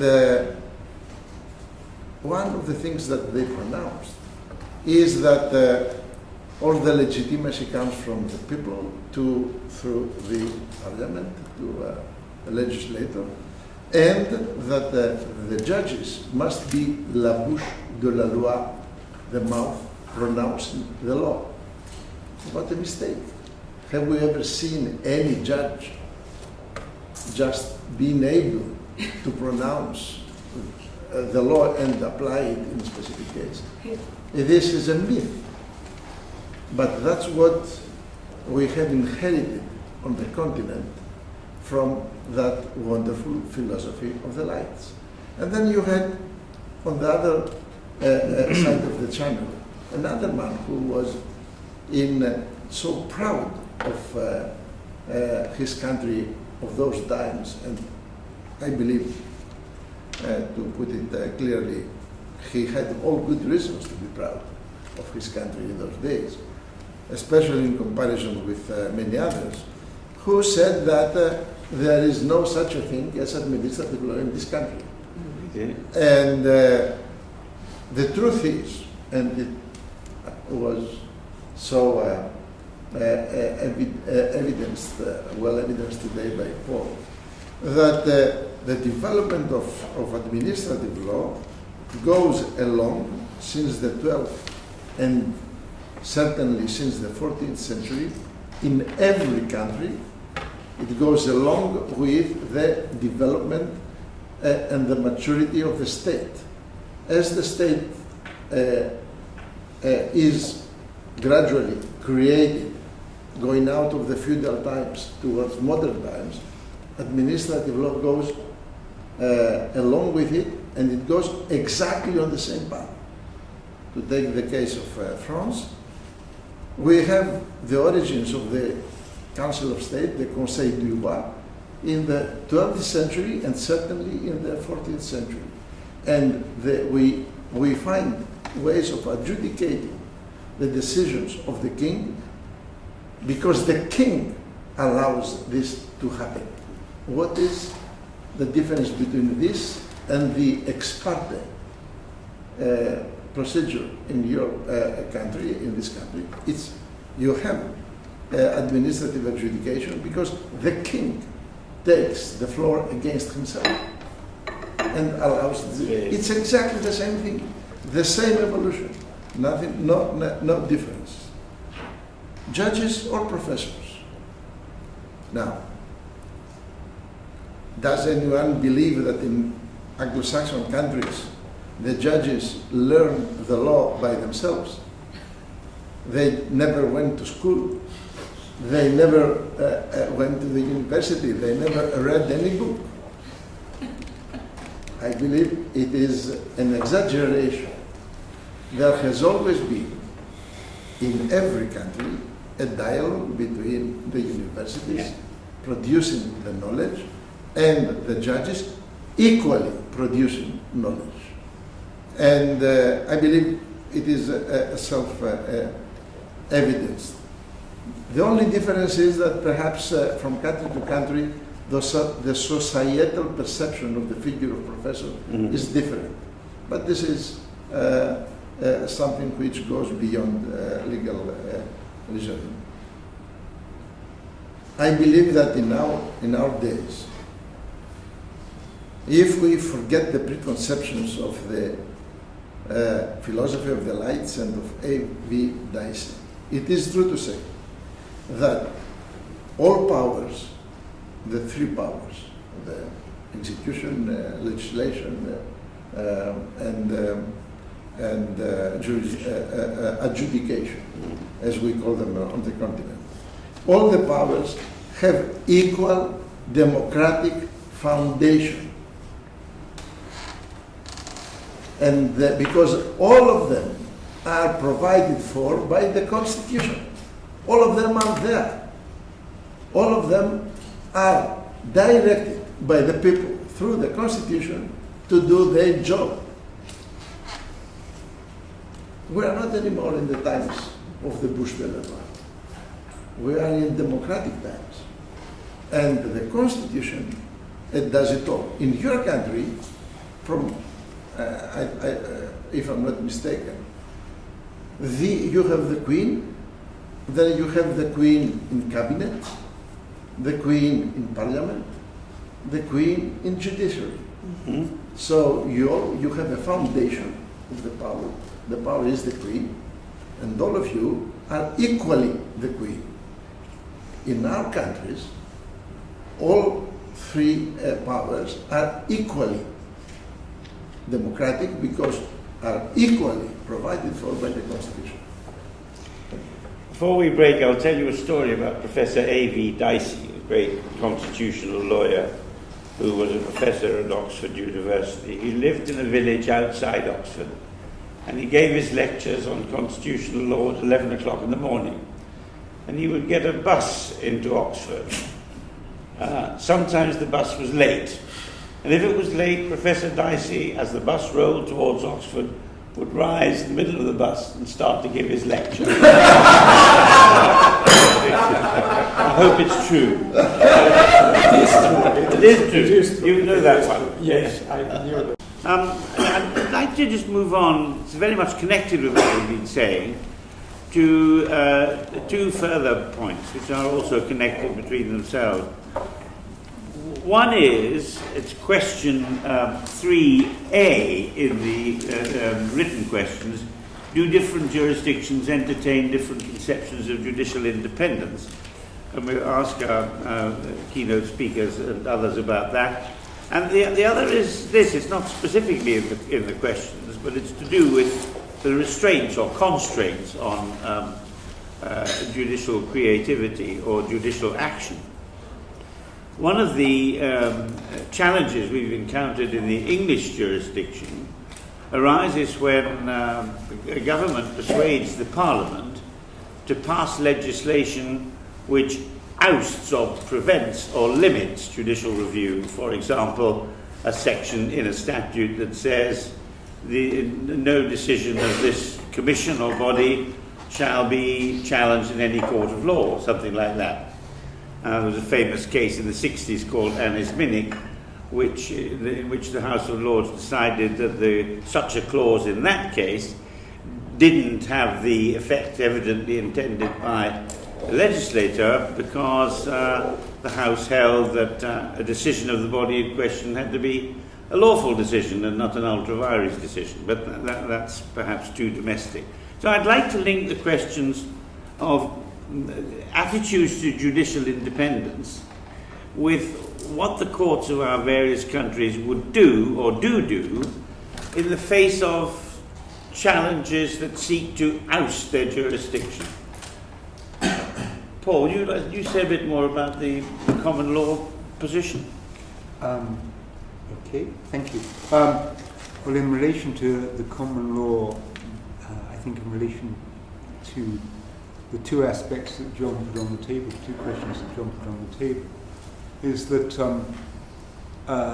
in terms of independence, the courts certainly are and always have been independent. Judges, even in the 17th century, were actually really quite bold in the sense that monarchical power was still very real at that time. And some of them lost their jobs, Chief Justice Cook was sacked, he was sacked from being Chief Justice because he made one bold decision too many, as it were. But nonetheless, I think that the strong tradition within UK law has been for judges to be independent both in the sense that they are not appointed on a politically partisan basis, and that and also the flip side of that same coin being that insofar as is humanly possible, they put their own political colours behind them when they sit on the bench. And I think that then what that means also in relation to the second of the questions that John posed, which is judicial response to ouster clauses of one kind or another, I think the answer, in a sense, follows from the answer to the previous questions. So insofar as judges are independent and strongly independent, so therefore they jealously guard their turf and terrain, not in the sense that they are unmindful of legislation, not at all, but insofar as legislatures at one time or another have sought to keep courts out from adjudicating at all in an area, then the strong pattern of the judicial response in case law across time, and Anisminic is one very prominent example of that, but again there are examples of this in the 18th century and the 19th century as well, where the courts just used restrictive interpretation of the relevant legislation in order to preserve their own jurisdictional authority. And in that sense, the Anisminic decision whereby the court said that a fairly wide-ranging ouster clause did not succeed in ousting the jurisdiction of the court, it only prevented the courts from adjudicating on a limited variety of non-jurisdictional errors, was the latest in a long line of case law whereby the courts preserved access to court and in a sense read in access to the court as an implied constitutional right within our unwritten constitution. That's how I would see it. But I don't know. Well, thank you. David, if you would like to... Yes, David, do. Would you like to add something? The only thing I'll add is that the strong independence of the judges, collectively and individually, didn't in the past prevent them from having had quite strong political involvement.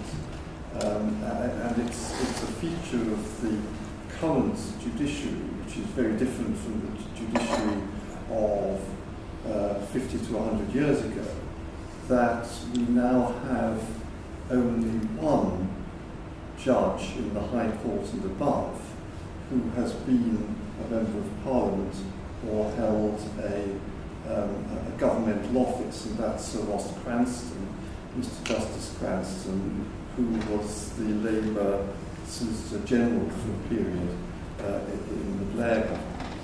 And that changes the relationship between the judges and the politicians as compared with the early 20th century and even more like the 18th century. Now, let's hear a response from our civilian lawyers. Sabino, do you want to say anything about this? Yeah, I would say, speaking of independence in Italy or in France, you should take into account that we have a dualistic system, judicial system, that we have civil law and criminal law courts and administrative law courts. In Italy, administrative law courts are have the same degree of independence toward the executive, because the guarantee of independence is ensured through the so-called Consiglio Superiore della Magistratura. There is a French equivalent, which is a body in which the majority is elected. The members of the majority of the members are elected by the judges themselves, and they are in charge of recruitment of the judges. So this is the shield for the independence of the vis-a-vis the executive. Many judges, like the Constitutional Court, they have also a power of the purse, and I remember a member of the UK Supreme Court complaining about this, because they don't have power to decide their own budget, while the Italian Constitutional Court has a power to decide its own budget and manage the money. So the degree of independence is the same, but there is a difference, because administrative law judges may play the role that in French is called pépinière de grand commis. That is, they are the reservoir of people who are appointed as chief of the staff of ministers, play an important role as administrators. So this is, of course, to do this, they need an authorization by the Consiglio Superiore of the Council of State that is different from the Consiglio Superiore della Magistratura. As for your second question, no, the judicial review cannot be stopped or limited in any case. It is unconstitutional, any kind of law. It's against Article 24 and the 111 of the Italian Constitution. So any procedure like the leave procedure or the certiorari procedure, the leave procedure of your country and the certiorari procedure of the U.S. Supreme Court would be unconstitutional. Unfortunately, I say, in Italy. This may raise a question which has been raised by Martin Nettesheim, which is the problem of what they call in German Gesetzvorbealt, which is the cases in which a constitution provides the law will regulate this topic. Yeah? So in which we call it riserva di legge, which is this area is reserved to the law. But that's nominal, because one, according to the Constitutional Court of Jurisprudence, the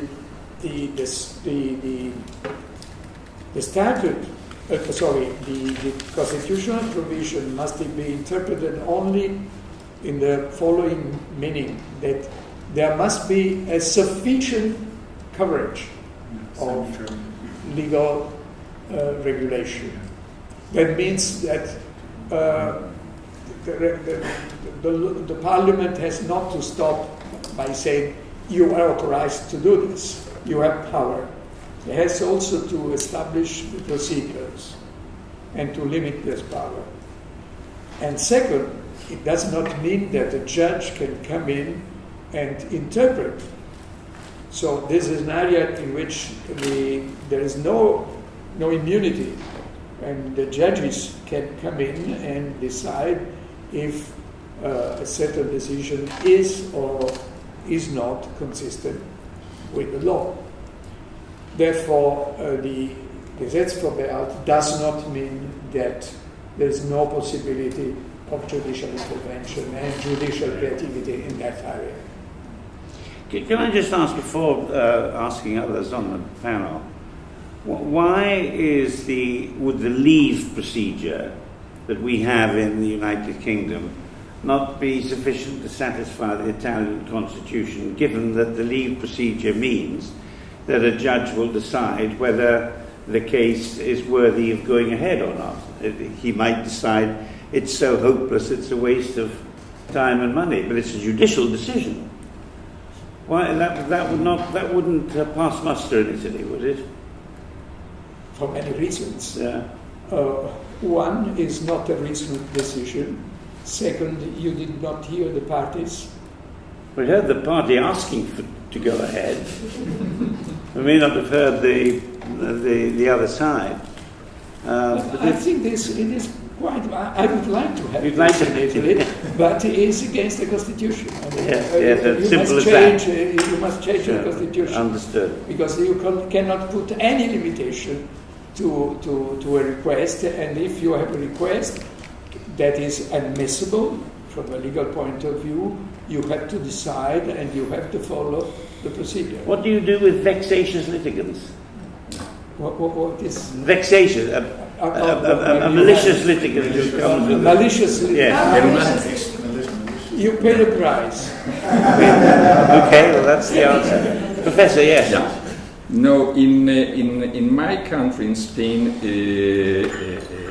statutory reform of the procedure before the Supreme Court was adopted in 2015 and came into force 1 year later in July last year. And it was a dramatic,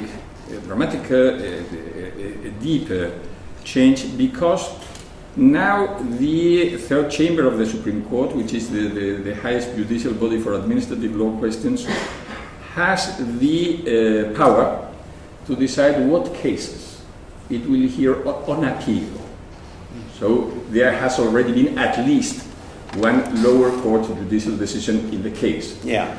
And the standard or the test being that the case, apart from the obvious interest for the appellate party, should present some and I quote, objective interest for the whole legal community, so that the court itself considers this case is worth our time, and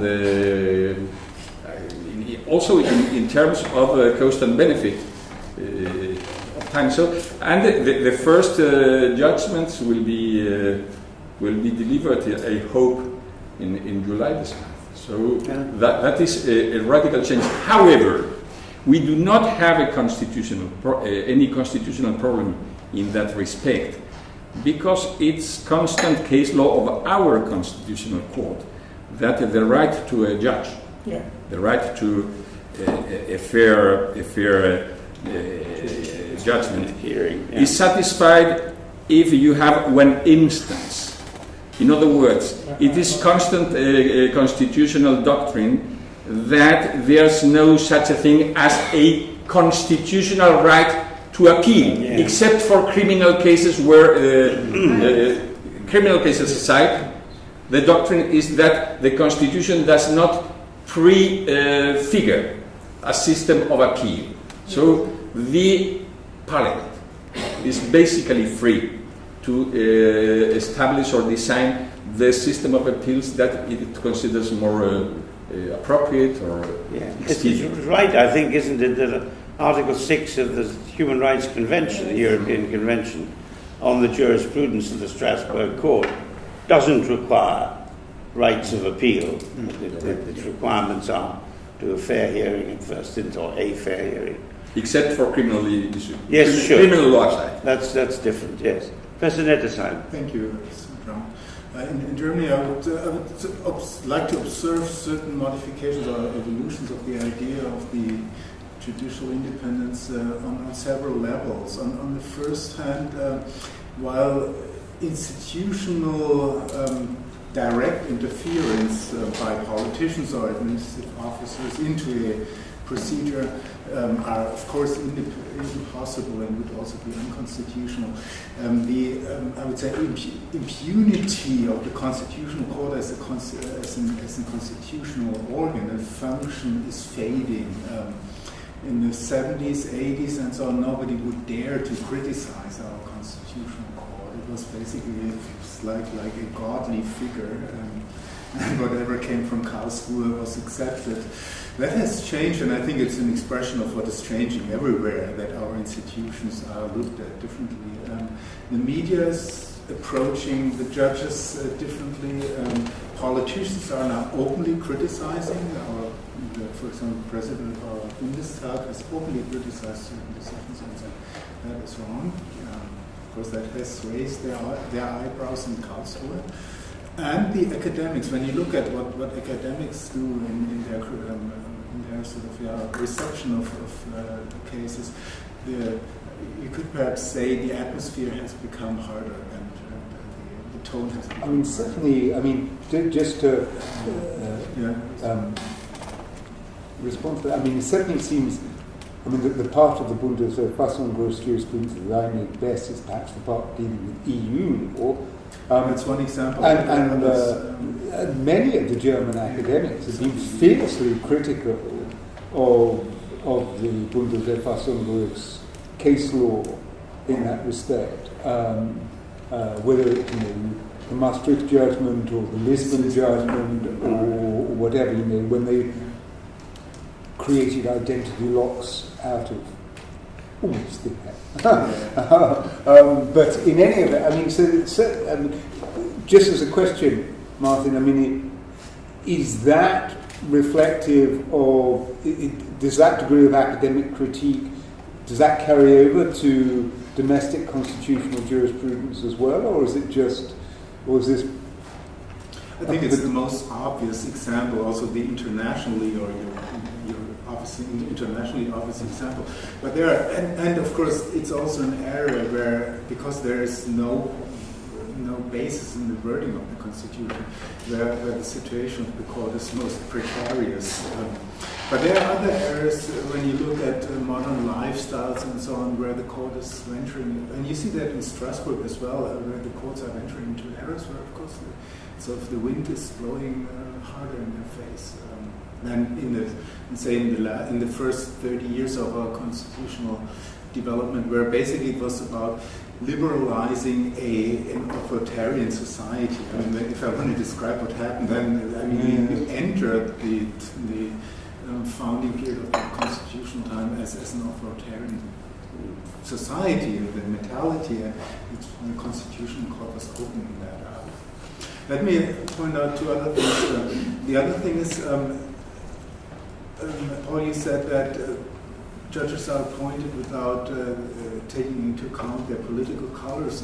That has never been the case in Germany. The positions on the German Constitutional Court were always distributed between the parties. Yeah.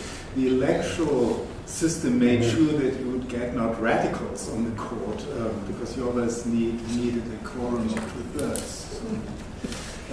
But what we had always seen in Karlsruhe is now slowly diffusing into lower courts. Even at the level of the Bundesverwaltungsgericht, administrative court is now, when you look at the electoral process, is finely tuned between, again, the different parties. You have this proposal and so on. In the highest labor court, it is quite clear. I mean, there you have, of course, ideological conflicts. You know, this is the side of the employers and that is the employee side and so on. And that, of course, changes, I think, the whole operation of the system. One should say, again, to the defense of our politicians who elect these people, that they take people with independent minds. So regardless of whether you talk about Frau Beer, who is gender politician or gender academic, you know what she will do there. And, of course, you have conservative candidates who are defending certain values and so on. Let me perhaps stop at that. Yes, thank you. Would Portugal or Greece like to say it? George, yes. Thank you, Sir John. I think there are two relating issues concerning the judicial independence. The first is the appointment of judges, and the second is the interface of judges with the administration. As for the appointment, there are basically, I think, two models of joining the judiciary. The model of the career judges, which is the mainstream pattern, I think, in continental Europe. That is, you join an academy, a judicial academy, at a very early, relatively early age of your career, and then you just develop within the structure, within the judicial structure. And if something goes terribly wrong, then you're out of the body. Otherwise, you reach the supreme levels of the judiciary. As opposed to this, there is the model according to which you just recruit high-level lawyers at a later level of their professional career, which is basically the American model, the Anglo-Saxon tradition. And this results in some sort of, let's say, professional legitimacy of the judges, and this is considered to be an upgrade of the functional independence of the judges. The problem is how, I think, you appoint judges to the higher level, that is Supreme Court judges. And here, there are various models again. In Greece, we have a disastrous model, which is that there is a government privilege to appoint the president and the vice presidents of all Supreme Courts, that is civil, criminal, administrative, and the Cour des Comptes, which has patently failed, I think, because normally the choice is based on a prediction of how the judges would treat some really sensitive, hardcore cases of governmental politics. And this is particularly true the last 10 years, exactly because the Supreme Courts have constantly to deal with cases of relating to the economic crisis, and they have one way or another to intervene with governmental politics. So what normally happens is that the political choices as for the Supreme Court judges are based mostly on political grounds. This system is rather opposing to the American system because according to the American, roughly speaking, it's the same in the American model because it's a privilege of the president. However, the truth is that in the American politics, there are very many cases of recruiting judges at the top level, and then they completely change their original latitude exactly because there is this sort of high-level independence within the court, which results in a total upgrading of their individual independence. And here, I think it is important that the Anglo-Saxon tradition of placing emphasis upon the individuality of the judge as opposed to the collective sort of image of the court, the esprit de corps, it totally reflects this sort of judicial independence. The second thing is how judges interface with the administration, administrative judges. Here again, I think there are, vaguely speaking, two models. The one model, let's say the French model, and Professor Auby could easily correct me on this one. The idea is that the administrative judge has to have a constant insight of the administrative process. This is why most of the members of the Conseil d'État, they spend a period of their career within the administration in order to get a very solid foundation of the actual proceedings leading to an administrative decision that they are going to eventually decide on their legality or constitutionality. This, one might say, that jeopardizes the actual independence of the judge, exactly because the judge, the administrative judge, becomes part of the administrative machinery. And in that interface, one could easily see some sort of interdependence. Whereas the model in Greece, for example, is exactly the opposite. Administrative judge is considered to be completely outside the society and politics. Administrative judges ought to be very strictly isolated. They cannot criticize anything concerning politics. They are not allowed to have any sort of political attitude. This is constitutionally forbidden. They are not even allowed to say a word on their own decisions, to defend their decisions, because this might be considered to be a difference from their independence. So the perception of administrative judge, according to our legal system, is that they have to be within the court and exclusively within the court. And I think this whole different approach reflects the various attitudes of the legal systems in Europe, with the advantages and disadvantages of each one. I would like to say something about my experience as a constitutional judge. Judicial independence, in my opinion, doesn't mean that the judicial decisions are not criticized or are not able to be criticized. The judicial decisions can be criticized as everything else, but the criticism must also have some limits. And during the constitutional case law of the crisis, we had some criticism that was not appropriate from a member of government or from a member of parliament. For instance, one politician with big responsibilities said we have to suspend the constitution because these constitutional judges are invalidating some decisions that are crucial for our government. Another one said the judges must be better scrutinized. And even a member of parliament who was vice president of the parliament said they must be responsible for their decisions and even punished. So this was what happened, and I have to say the independence. This doesn't mean that the independence, our judicial independence, was in question. But I have to say that some of my colleagues changed mind from one judgment to another concerning the same problem. Cuts of wages, for instance, they vote. I've always voted not against the cuts of wages. So I consider that they were not unconstitutional.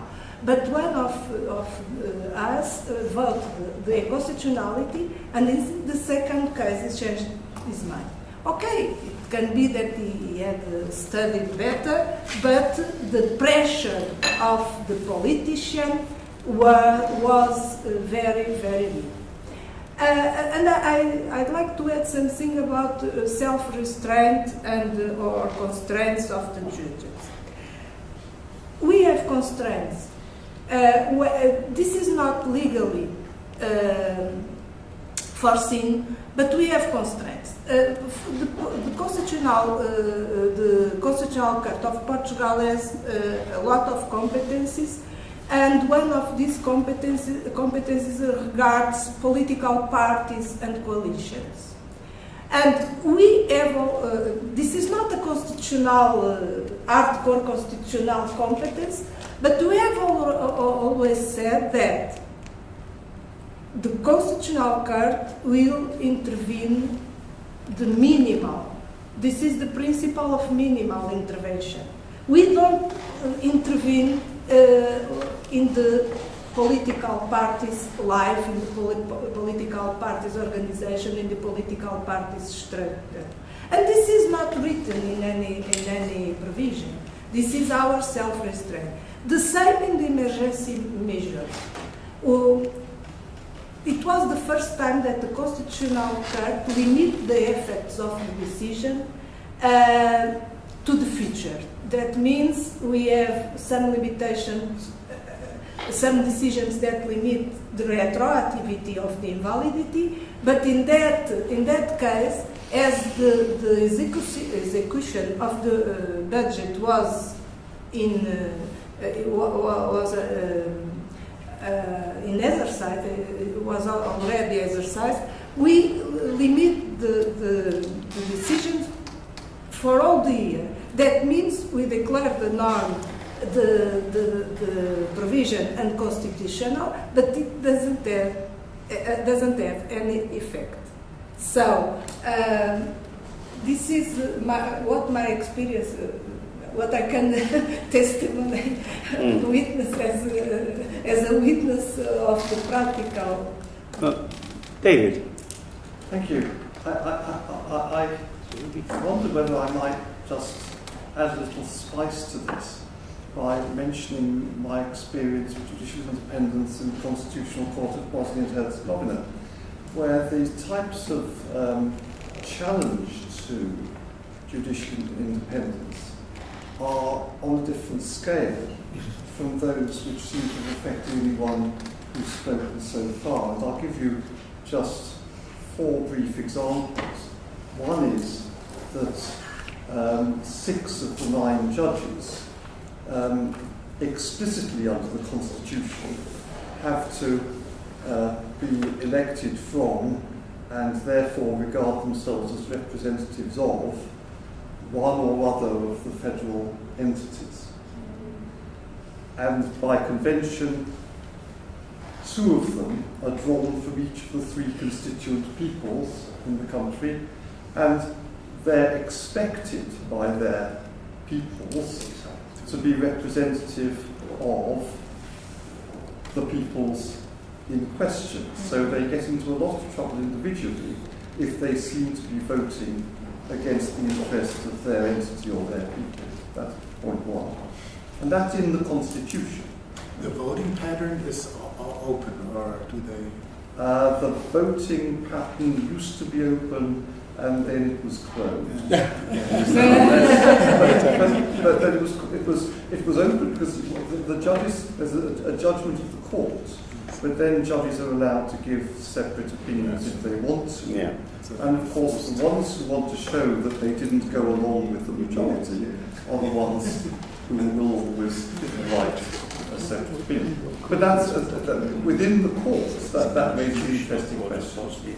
Secondly, the court itself has been subject to pressure not just from the national and subnational governmental bodies on political grounds, but also from the so-called international community, specifically the Office of the High Representative, which on one occasion while I was there threatened to prosecute, it was an oblique threat, to prosecute any official who took any action to give effect to one of our judgments, because it didn't fit in with the policy of the international community. Third, one of our members was found to have been writing helpful letters to the leader of one of the nationalist political parties in the Republic of Srpska. One of the leaked letters began, "Boss," and then went on to say that the judge didn't think that the Premier had been making as much use of his position in the court as might have been optimal. And then going through the court, the judges, one by one, giving an assessment, and I can't say whether it was a fair assessment or not, of their potential corruptibility. And then, this is the last example I've got, it follows on from corruption. There is corruption in the country, and people are expected to be corrupt. And at least three of us, including myself, were accused at different times of being in the pay of some, in my case, a mafia boss in central Bosnia and other cities. And there was a wonderful period of about a year when the president of our court was actually on trial on corruption charges in the criminal court up the road. So he'd preside over a session of the Constitutional Court and then potter off up the road to defend himself in the criminal court. He was acquitted. Now, all I want to say is nothing profound, except what counts as a threat to independence varies considerably, yes, depending upon the social, political, and diplomatic circumstances that operate in the state. And I think in Western Europe generally we're extraordinarily lucky, first of all, in living in societies where judges are expected to behave in an independent way, and secondly, in places where we have judges who are, by inclination and training, able to defend their independence on the relatively rare occasions when it becomes necessary. Yes, thank you, David. I thought very many times when I was a judge that it's all very well for the British to be very proud of the independence of their judges, and so we are. But actually, it doesn't cost us any courage or difficulty, because even the government expects the judges to be independent. So although it's a good thing, we don't have to fight the sort of battles that in some other places do have to be fought for judicial independence. It's very important. Professor Auby, you were going to say something? Yes, please. One word about access to administrative justice. Yeah. We just have a leave system at the third level of our administrative justice, at the level of cassation. Cases will go firstly before an administrative tribunal, then possibly an administrative court of appeal, and possibly before the Council of State in cassation, and then there's a filter. One word also about the independence of of Council of State. The Council of State, the French Council of State, is really a strange animal. We all know this. Is it independent? My answer would be twofold. It is certainly not independent, if you mean by that, isolated, separated from the other powers. Certainly not. Parts of its members are directly appointed by the government. It is the legal advisor of the government. As you mentioned, Sabino, many of the Council of State members, they become top civil servants, they have top positions in ministries for a certain time, and they can go back and forth from the Council of State to the government. Not to mention the fact that some members of the Council of State, a significant number, become MPs or they become ministers. They involve themselves in the political life. So certainly not independent in this sense of separation of powers, should we say. But there's another side of this coin, which is the fact that the Council of State is a very, very powerful, very, very strong power, very, very powerful entity. It even can be said that it's the central engine in the state machinery. It's very powerful, it's very influential, which means that even maybe it is not,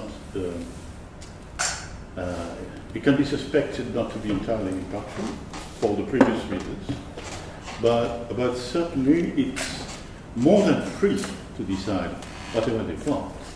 You cannot imagine an instance that the member of the government or even the president of the republic would call the president of the Council of State on the phone telling him, well, in this particular case, I think you should adjudicate in that sense. It would certainly have the worst adverse consequences. So, I'm not meaning to say that I'm quite favorable to all this, but it's more complex than sometimes say. I think that, if I may say so, is very useful because it points out the difference between two ideas, judicial independence and judicial impartiality. And they're not the same thing. But Spyros, you're going to add something. Yes, Sir John, I just wanted to say, following the discussion, especially what was explained to us and developed by David Feldman. Yeah. I believe that judicial independence has not much to do with the way the judges, and especially the Supreme Court judges or the constitutional judges, are selected and appointed, but it has to do with the culture of a certain society. Yeah. And what the judge truly does once appointed. The personal independence of the judge is the result of a personal dialogue of the judge with himself. He is the only one who knows in the deep of his heart how independent he truly is. I learned this lesson because when I was younger, doing some fellowship in America, and I visited a federal court of appeals judge who said to me, "Sir, I am independent because I was appointed by the president," and he pointed out to Now, if you say that to a Greek, this means perhaps the opposite. Yes. So you see the cultural approach, the difference in approach of this. And I believe it was clearly demonstrated by David. Yeah. This being said, if I was asked, whom do I prefer to appoint the Supreme Court judges, if we are seeking for independence, the least that I would choose for is the judges themselves. Yes. Well, that and I believe that in this country, you have slightly changed your system, where the opinion of the Supreme Court judges is taken into account when the government decides about who is going to go to the Supreme Court, one way or another. And I believe that this has not always produced good results. Well, we now have a Judicial Appointments Commission. Appointments are, of course, formally or constitutionally still made by the Queen or the Lord Chancellor, but the Judicial Appointments Commission, which is an independent body, makes a recommendation, and there are constraints operating on the government against their refusing the recommendation, although there are circumstances where it can happen. But one thing you said, Spyro, suggests something to me. You said that the question of the independent-minded judge is not really about how he is appointed, but about the culture in which he lives and his own conscience. Right. And I think that's very powerful. But it might be less powerful if you are talking about judicial promotions from one level to a higher one, especially if the promoting body, the deciding body, is itself government. Do you want to add anything about that, or do you think it's all the same thing? I have always believed that the Supreme Court judges should be appointed independently from the idea of any promotion. It's very difficult because they tend to be. I believe that the judges should have the expectation to go up to the Court of Appeals, and the rest is discretionary. We have to decide who decides. That's right. Who has the discretion. I would prefer that this discretion is not in the hands of the judges. Yeah. But this is a personal opinion, Well, it's a difficult which one. has nothing to do with. I think this because I want to substantiate that. Yeah. Because I have the experience of.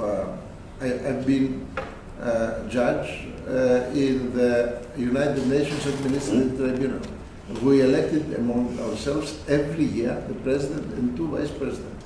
And we were 7 of us. And we had states behind us. And expectations, which were not, of course, to be taken into account by anyone, but, well, it's a highly political body. Yes. And I would have preferred that the president and the vice presidents be selected by an outside body. Yeah. I think this honestly speaking, this discussion, and this was particularly adverted to, I think, by Professor Guerra Martins, raises a connected point, and that is about criticism of the judges. We would probably all agree, and if we didn't, I would certainly assert that the principle of free expression certainly is so strong that there could be no proper question of preventing criticism of judicial decisions or even of judicial personalities subject to the laws of libel and so forth. In England, we've had a large-scale piece of litigation about the procedures for Brexit, as you probably all know.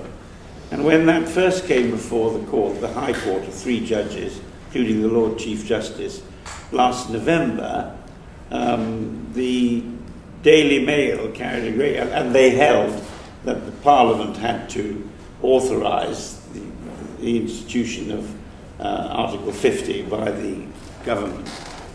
Government couldn't do it on its own.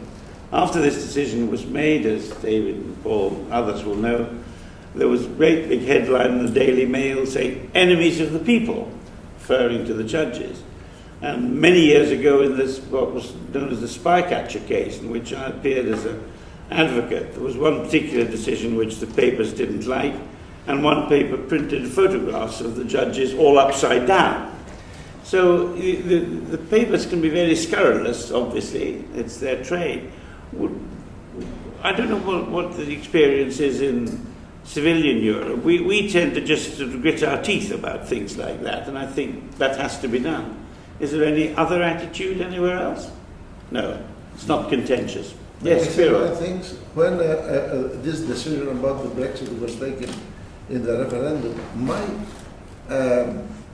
comment from overseas was, don't they have judges in England?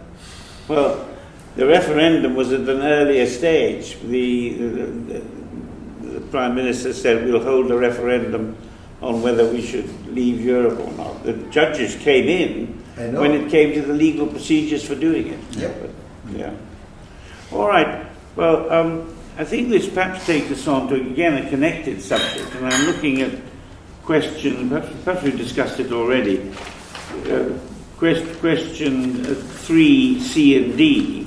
Question 3C is, what factors affect whether judicial developments will be accepted by other constitutional actors, by which I take it is meant governmental actors, whether politicians or perhaps civil servants. And then the beginning of question 3D, are all relevant principles and constraints based in law, or do politics, conventions, social understandings, democratic expectations play a part in setting boundaries? How far is the discipline of public law apolitical? Now again, Judge Gerapetritis touched on that. It seems to me that it's impossible to say that a public law decision is necessarily apolitical, if by that one means that it's not engaging with questions about which politicians are extremely intimately concerned. And we have found this, I think, more and more since the Human Rights Act, the UK statute, effectively incorporated the Strasbourg Convention into English law, because that has required the judges to make strategic decisions about the right to private life and so forth, well-known political articles, Articles 8 to 11 of the Convention. And a particularly acute example has been the treatment of foreign criminals. That's to say, persons who are in the UK, maybe illegally or maybe just with limited permits, who commit perhaps serious offences, drugs, violence, whatever it may be, in the UK. There's power, as you'd expect, for the government to remove them. And then the criminal says, but I've fathered children here. And there's a claim to remain under Article 8 of the Human Rights Convention. It doesn't seem to me to be very sensible to say that that is apolitical. It's not party political. But I do think we have to acknowledge, certainly in the human rights context, that the judges are dealing with politically acute questions. And I wonder whether there are any different perceptions of that in civilian countries. Sabino, what did you say about that? Well, let me start with an expression used by Robert Dole in his book on democracy, that judges are part of a national political alliance. I remember this phrase. You have to consider judges in a continuous dialogue with the other powers. Of course, especially with the administrative courts, the governments, the executive, are tempted to bypass decisions taken by administrative courts through legislation, which is, of course, easier in parliamentary systems. like the Italian or the British, and less easy in presidential system like the US, because every prime minister has his own majority, and so the prime minister can easily bypass administrative court decision asking to his majority to pass a law which can bypass or overrule a decision taken by the court. But in the long run, the courts are able to rebalance the powers between the two. So I think that in the long run, it is true what Robert Dole wrote about the judges becoming part of a national political alliance and reconstructing and rebalancing on the daily basis with a dialogue, action and reaction, rebalancing the powerful power of the executive. Yeah. Paul, would you like to say something about this? Thank you, Sir John. I think one of the things which is interesting, and it leads off from, or follows on rather from what Sabino was saying, and it's a question I'd like to put to our civilian law colleagues more generally, as well as people who've studied public law in this country, whether administrative law, constitutional law, both would be very much aware of a vibrant debate, both judicially and academically, about deference, respect, weight, etc., the extent to which courts do and should give deference, respect, or weight to value judgments made by the legislature and the executive, and whether it should be the same degree of deference, respect, weight, etc., or whatever. And there's a vibrant academic debate about that, but the judges are very major contributors to this, and you will see frequent references in high-level judgments when the courts openly and expressly will speak about this and tell you about this and show how it's influencing how far they're going to review the relevant branch of government, whether it's the legislature or the executive. Now, my question, so that's very much commonplace in the UK.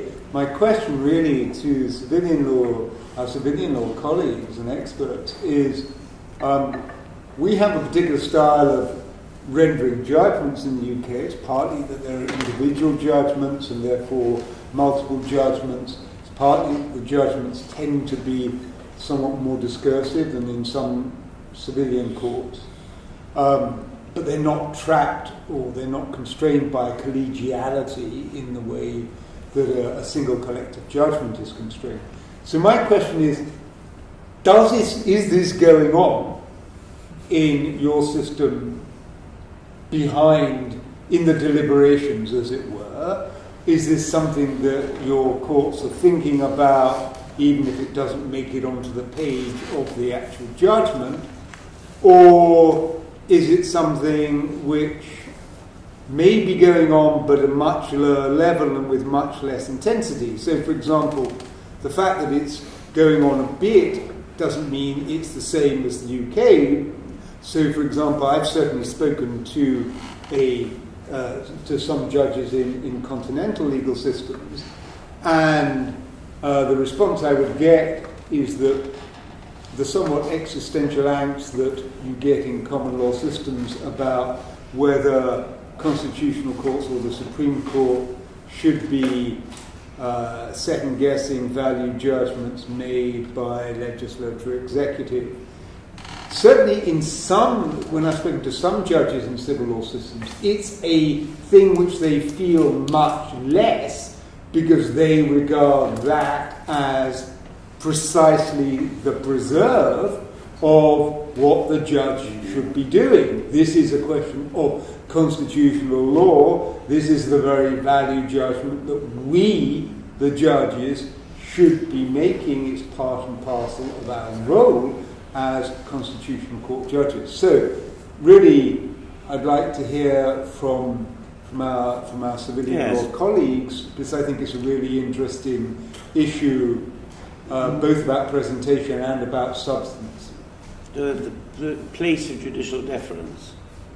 Professor Nettesheim? Thank you. Yeah. Bringing both questions together, I would say that, of course, we are all aware of the fact that courts adjudicate questions that are political questions, in the sense that they usually come from political conflicts, and when the decision is rendered, they have political impacts. I mean, we're beyond that, and any attempts to separate these worlds are attempts of the past. Nobody's discussing that any longer. But I think what has transpired is that the discourse within the system of law, and then also in the institution of a court, must be different from a political discourse. The arguments accepted as arguments in this discourse are different than what is accepted in the political sphere. You cannot just relate to your own interest or the interests of someone. So you have a disciplining effect of, let's say, these rules about the admissibility of reasons, good reasons, and then also, of course, on the second level, the impact and or perhaps the importance of various arguments. And there you see, of course, over the course of the, at least in Germany, of the course of the last decades, you see a shift in the relative importance of arguments. For example, legal history has no importance any longer in public international law. So the legislative history, it might add to an argument, but it will not supersede other arguments, and so on. So you have to reframe things in order to put it into a valid legal argument. And when it now comes to concrete deliberations, of course, statistical evidence is limited, but I think what you hear is confirming this argument. My point, or what I'm just describing.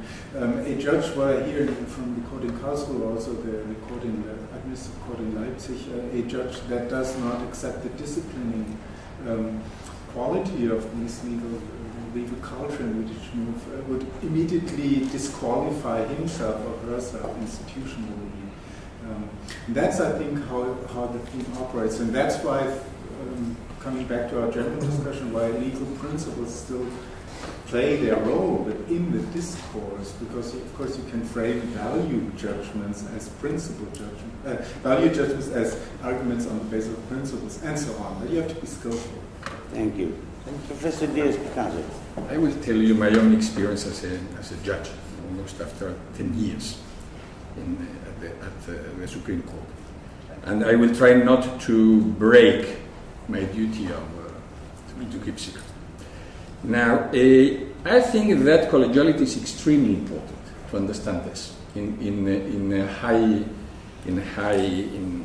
higher courts, especially because something that Paul Craig has mentioned, that if the court has to pronounce a single judgment, no matter whether there is room for separate or dissenting opinions, but if the court has to produce a single collective judgment, there is, in my experience, a very strong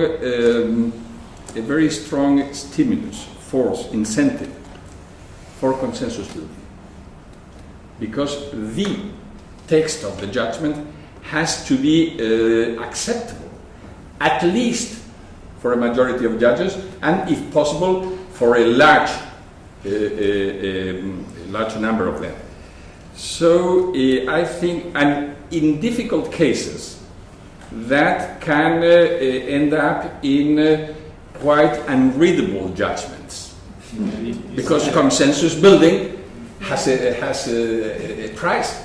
So the more difficult the case, usually, you know that perfectly in England, hard cases make bad law. So that is true also for civilian countries. But collegiality is an incentive for consensus building at the time of reaching a decision. Now, not all cases have the same political weight. There are cases that perhaps can be regarded as highly political by outside observers, and they are relatively low when regarded from inside, and sometimes the opposite, only sometimes. Yeah. In my experience, it would be unacceptable, and I've never seen that when deliberating with the doors closed, any colleague using an openly political argument. That's out of question. Yeah. That would be unacceptable. In my court, in my own experience. That does not mean that we all believe to know what the others are thinking. No, but that's a different question. Could I just to refine or rephrase? I was never suggesting that. Just to make it clear, the discourse. No, I'm confirming your. No. But the discourse academic and the discourse judicial in the UK about deference, respect, weight is not that judges should ever be political in that sense. It's the extent to which, the classic situation in which this debate arises, both judicially and academically, is you've got a Human Rights Act case. Exactly. You've got an issue about balancing via proportionality. You've got an issue where there is more than one view of the cathedral, as it were. That there's, that you could see that if you ascribe this amount of weight to this value, you might reach this conclusion. If you ascribe this amount of weight to this value, you'd reach a different conclusion. The legislature or the executive, depending on which body is involved, has made that determination. And then it's challenged in the court, and then the court has to decide, well, to what extent do we reweigh this, to what extent do we accept that weighing which has been done and which is evident within the legislation. That's the sort of classic scenario which we are faced with time and again. Within the courts. And our courts have, even in, as it were, classic rights-based cases, made very clear that they do respect, whether you want to use the language of deference, respect, weight, or whatever, I don't think makes that much difference. But that they do respect the judgment call of the legislature or the executive on the salient problem which was before them. And that they're not necessarily there to substitute their own judgment for that of the political branch of government.